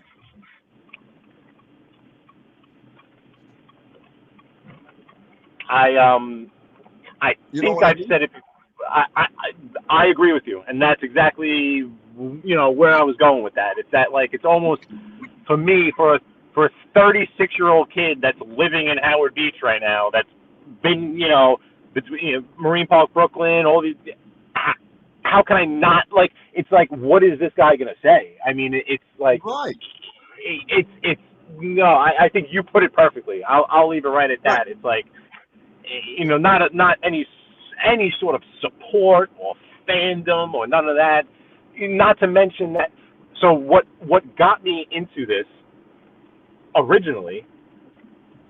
So I don't want to be a creeper again, Thindu, but I will give you one good glimpse of the house I know you love so much. What? Ready? Oh boy, here we go. I know where you're at. Yes. There it is. Oh, I wish I had the national anthem I could play right now. Did you hear me? The national anthem? Much. That's the side entrance. I love it. That's my favorite place. That's that. Skipper, you're the greatest. I'm behind the avatar doing the yeah. Oh, that was great. That was great. Are you kidding me? That's our nostalgia at Thindu. Sorry.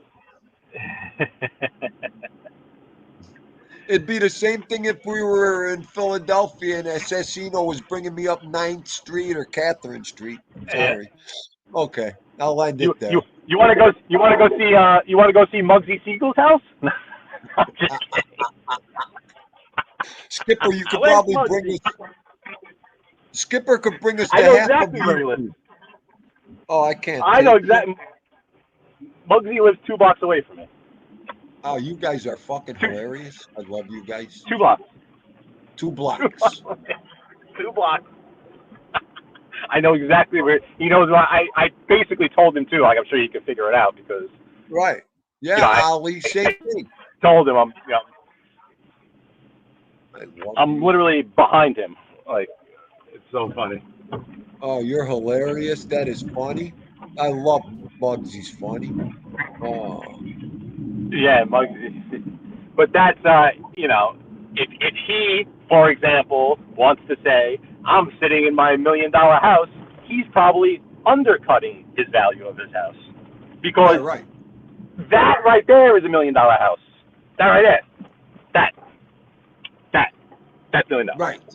$1 million. Right. $1 million. Now, when you get to, let's just say, this one, now you're talking 1.2, 1.3. Four, right there. That's a 4. Right there. Right there, 1.4. Right there, my girlfriend's parents' house. I won't show you anymore. Right there. Right there. So, okay. So my girlfriend's parents, right there. And then the old Ronnie G house. Ronnie G's. Oh, my God. Look at this. I might buy a house in this neighborhood soon. My favorite neighborhood outside of mine. Well, maybe we'll rent from you. That's the Ronnie G house. Right. Just come in and move in with me then. Look at that. Well, maybe if we split the house, we can afford it. Look at that house on the corner. That house on that corner is just like, are you kidding me? Look at the rest of the houses. Unbelievable. Well, that's why when I joke around, because you can see the proximity to her parents' house. So I joke around because, when the story, came out, I was talking to my girlfriend about it, and she said, she was like, yeah, like there was that sense that like, what is this? Like, who's building this house? And I'm like, seriously? I'm like, look at this neighborhood. There are mansions everywhere, like everywhere. But she's like, no. Something was different with that house. Something was different with it, blah, blah, blah. I'm like, you're full of crap. But yeah, no, it's like they knew. The people that were right here kind of, even though there's mansions everywhere and there's $1 million houses everywhere, this one right here is what caught their eye. Wow. Right there. That's the back of it. That's your backyard. Look at that house. Steve Tortola, what the fungu did you do? Oh, my God, Goomba. I'm glad you're back, Steven. All right. Steven, cheers. No wonder why I haven't seen or heard from you. Oh. I know being a man could get us in trouble sometimes, Goomba. Boy, do I know that. Stiggs, we're doing a marathon. You want to come up and run? Stiggs. We should have let Stiggs on. This is a New York themed stream. So I don't know if we should have. No, he's not allowed in this borough. Sorry, Stiggs. You're not allowed in this borough. That crow was eating something nasty. Ugh, I hate crows. He was. Oh, that was nasty. See, these are the weeds. The weeds. That case, the Katrina Vetrano case. Back there. I'll show you Russo's on the bay, the catering hall.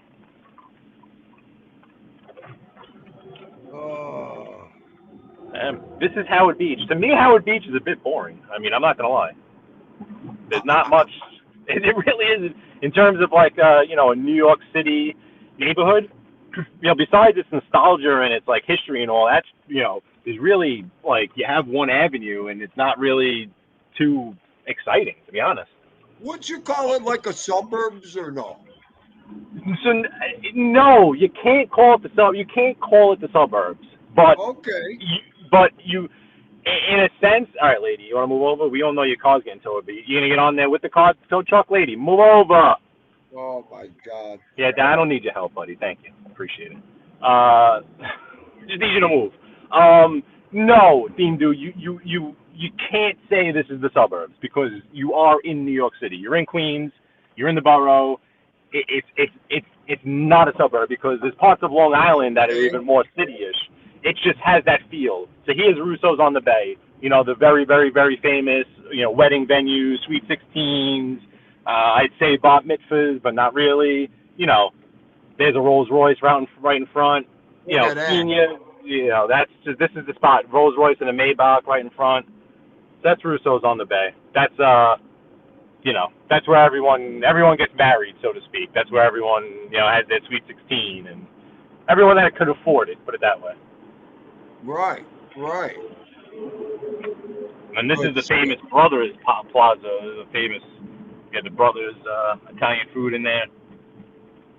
But Howard Beach is really just this one avenue. This avenue from there, to where we just got on, and then the neighborhood here is this side is the new side, and then that side's the old side behind these stores. But you really inside the neighborhood is not much going on. Like when you're just driving around, it's very, very, very residential. It's I don't know. Ollie, wait till I get with Skipper and he's driving Dindu around and we're making videos, okay? That's gonna be a hell of a time. Ollie will be right in the car with us that day. Oh, I'll have him drive me everywhere, Oliver. We'll go everywhere. We'll go to all my favorite food joints. Yeah, it's the neighborhood to the north is Lindenwood, which is also just all like apartment building. I don't know. It's hard to. It's almost like the conversation you'd have to have with a local to explain how this area here is like. It's just it's super quiet. Which, I get it. If you are about to buy a house for $1.4 million, you got all this money, you got a nice Benz, and you don't want to deal with any problems. You buy one of these really nice houses, and you hide out here, and it's almost like you're in the suburbs, but you're not in the suburbs. But for just a regular Joe Schmo, I mean, I don't know. This neighborhood's just real.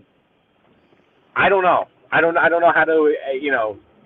It's got a very stuffiness to it.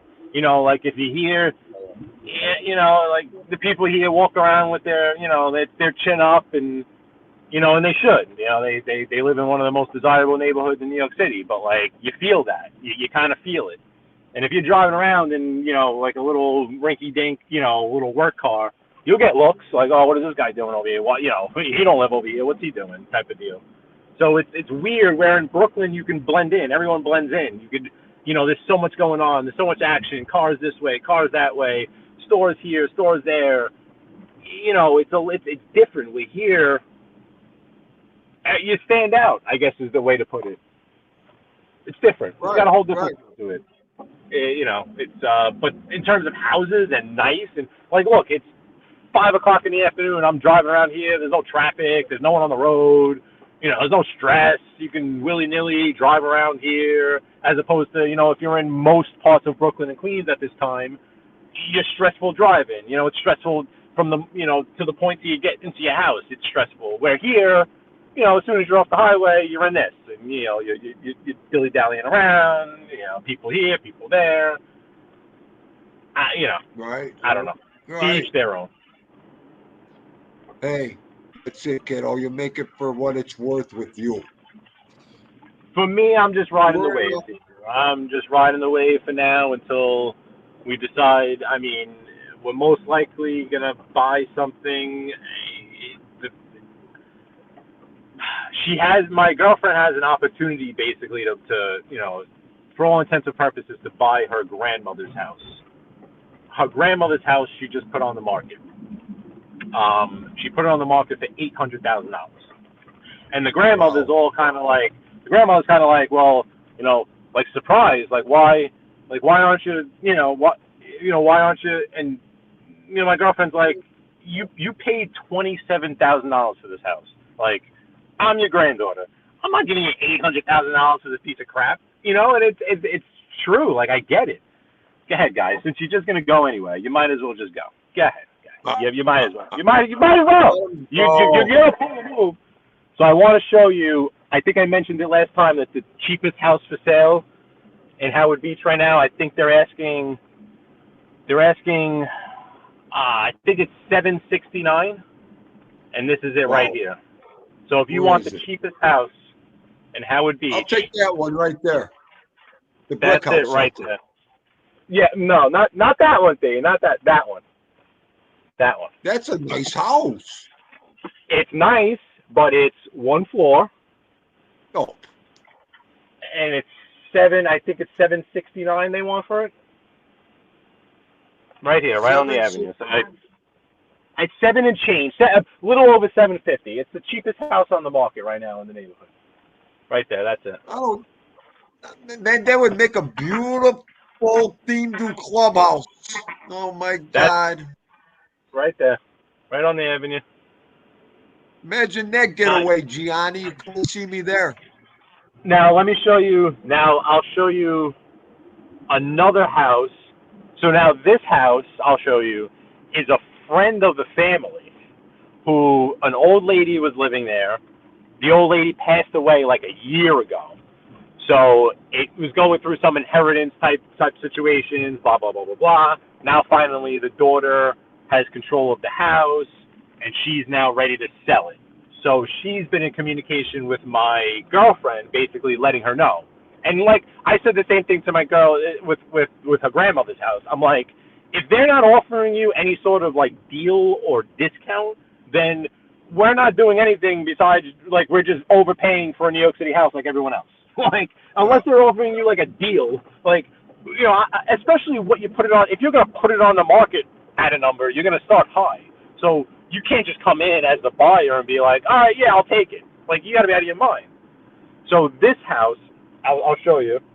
They want $799, like the grandmother's house. It's the same setup as the grandmother's house. And I think that's why the grandmother listed it for the same number.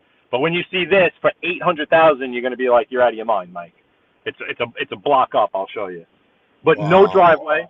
No driveway. Like there's a spot where you can park your car, like basically on your car, on your stoop. Yeah. This is St. Helens Church, by the way. The church in the back of the neighborhood. You know, nice. St. Helens. That's the school, and then that's the church. Right. Look at the church. Nice. Yeah, it's a nice church. The service, if I lose you for a second, it's a little spotty because we're right near the Bell Parkway right there, as you can see. Okay. Look at this block. This block is something else. Look at these houses. Oh, look at those columns. Oh, my God. Look at that. I'll take that one we just passed. Right? You got to be kidding. Look at the small columns. Oh, yeah. You want to see where Ryan Lucido grew up? Just kidding. You know what? Right? Hey, Ryan! Ryan, you're not the only one, Ryan. Don't worry about it. We're probably past. Look at that one. Damn, Skipper. It's a good thing I'm not house shopping. You ready for this? Yep. You want to buy a house for $799?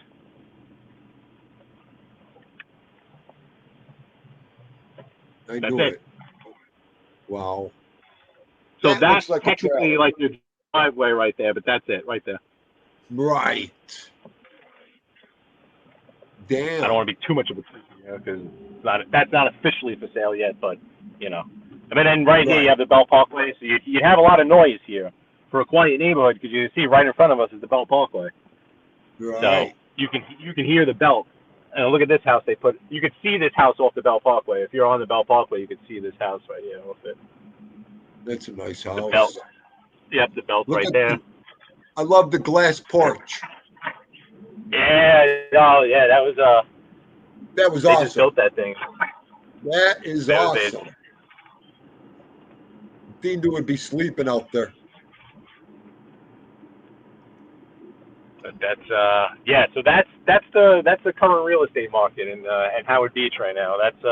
Those are the cheapest houses that one. The second one's not officially for sale yet. The grandmother's is not officially for sale yet. That other one is. So I could see that one and the grandmother's both going down to like $750, around there. This place they just on the corner, they sold for like $6 and change, but then knocked it down, knocked it completely down. It was a disaster on the corner, and they just knocked it. They bought it, knocked it down. It was gone and knocked down in a week. Right. Unbelievable. Oh, that's a replacement house? Okay. Somebody will buy it, knock it down. Oh, of course. Oh, okay. I got it. Yep. Wow. replacement houses. Got it. All right, my man. I think I'm gonna skip on out of here. Sounds I good, gotta go Team. get everything ready. Well, thank you as always, and thank you to everyone in the chat. Always, always, always a pleasure, Team Do. I really Anytime, appreciate it. Skipper. I'm so glad you came on. Thank you. Yeah, and like even in the future, if I see you're in like a conversation like that, if you pop me on, I'll just stay on mute. Like I don't even want to, but if I'm Skip. somewhere where like I have the background, I have just showing at the same time or whatever, Right. I won't be offended. Put it that way. I won't mind just having the Listen, picture rolling. I can go on mute and you can carry on with the conversation. you are my co-pilot. This is your platform too. Anything, any time, any place, brother. You come on anytime. Feel free to I jump on, hang out, do whatever you want. This is your house too. I told you that. So, and it's fun for me. So I love it. thank you, man. Thank you very much, and I will. I'll talk to you soon, buddy. Keep in touch, kiddo. Absolutely. You know Definitely. where I'm at. You know where All I'm right, at, Team. So have Skipper. a good one. Okay. Yes, See you. you See you, too, everyone in the brother. chat. Bye bye. Be good. Bye.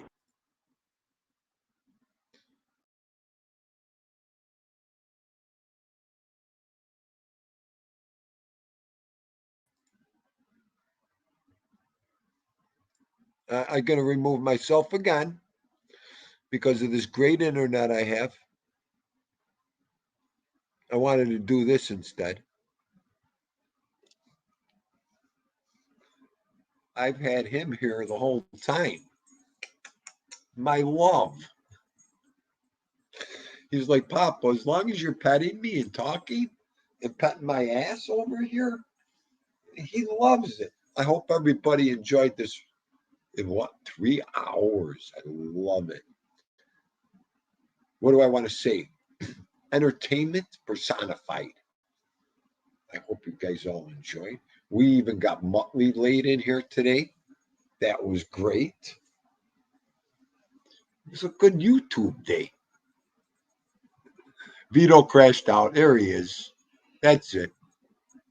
He's waiting for the food. He's like, Papa, go cook the food. We want food. Love yous till tomorrow. God bless. Everybody stay safe and don't do nothing to it. Bam, boom, ooh,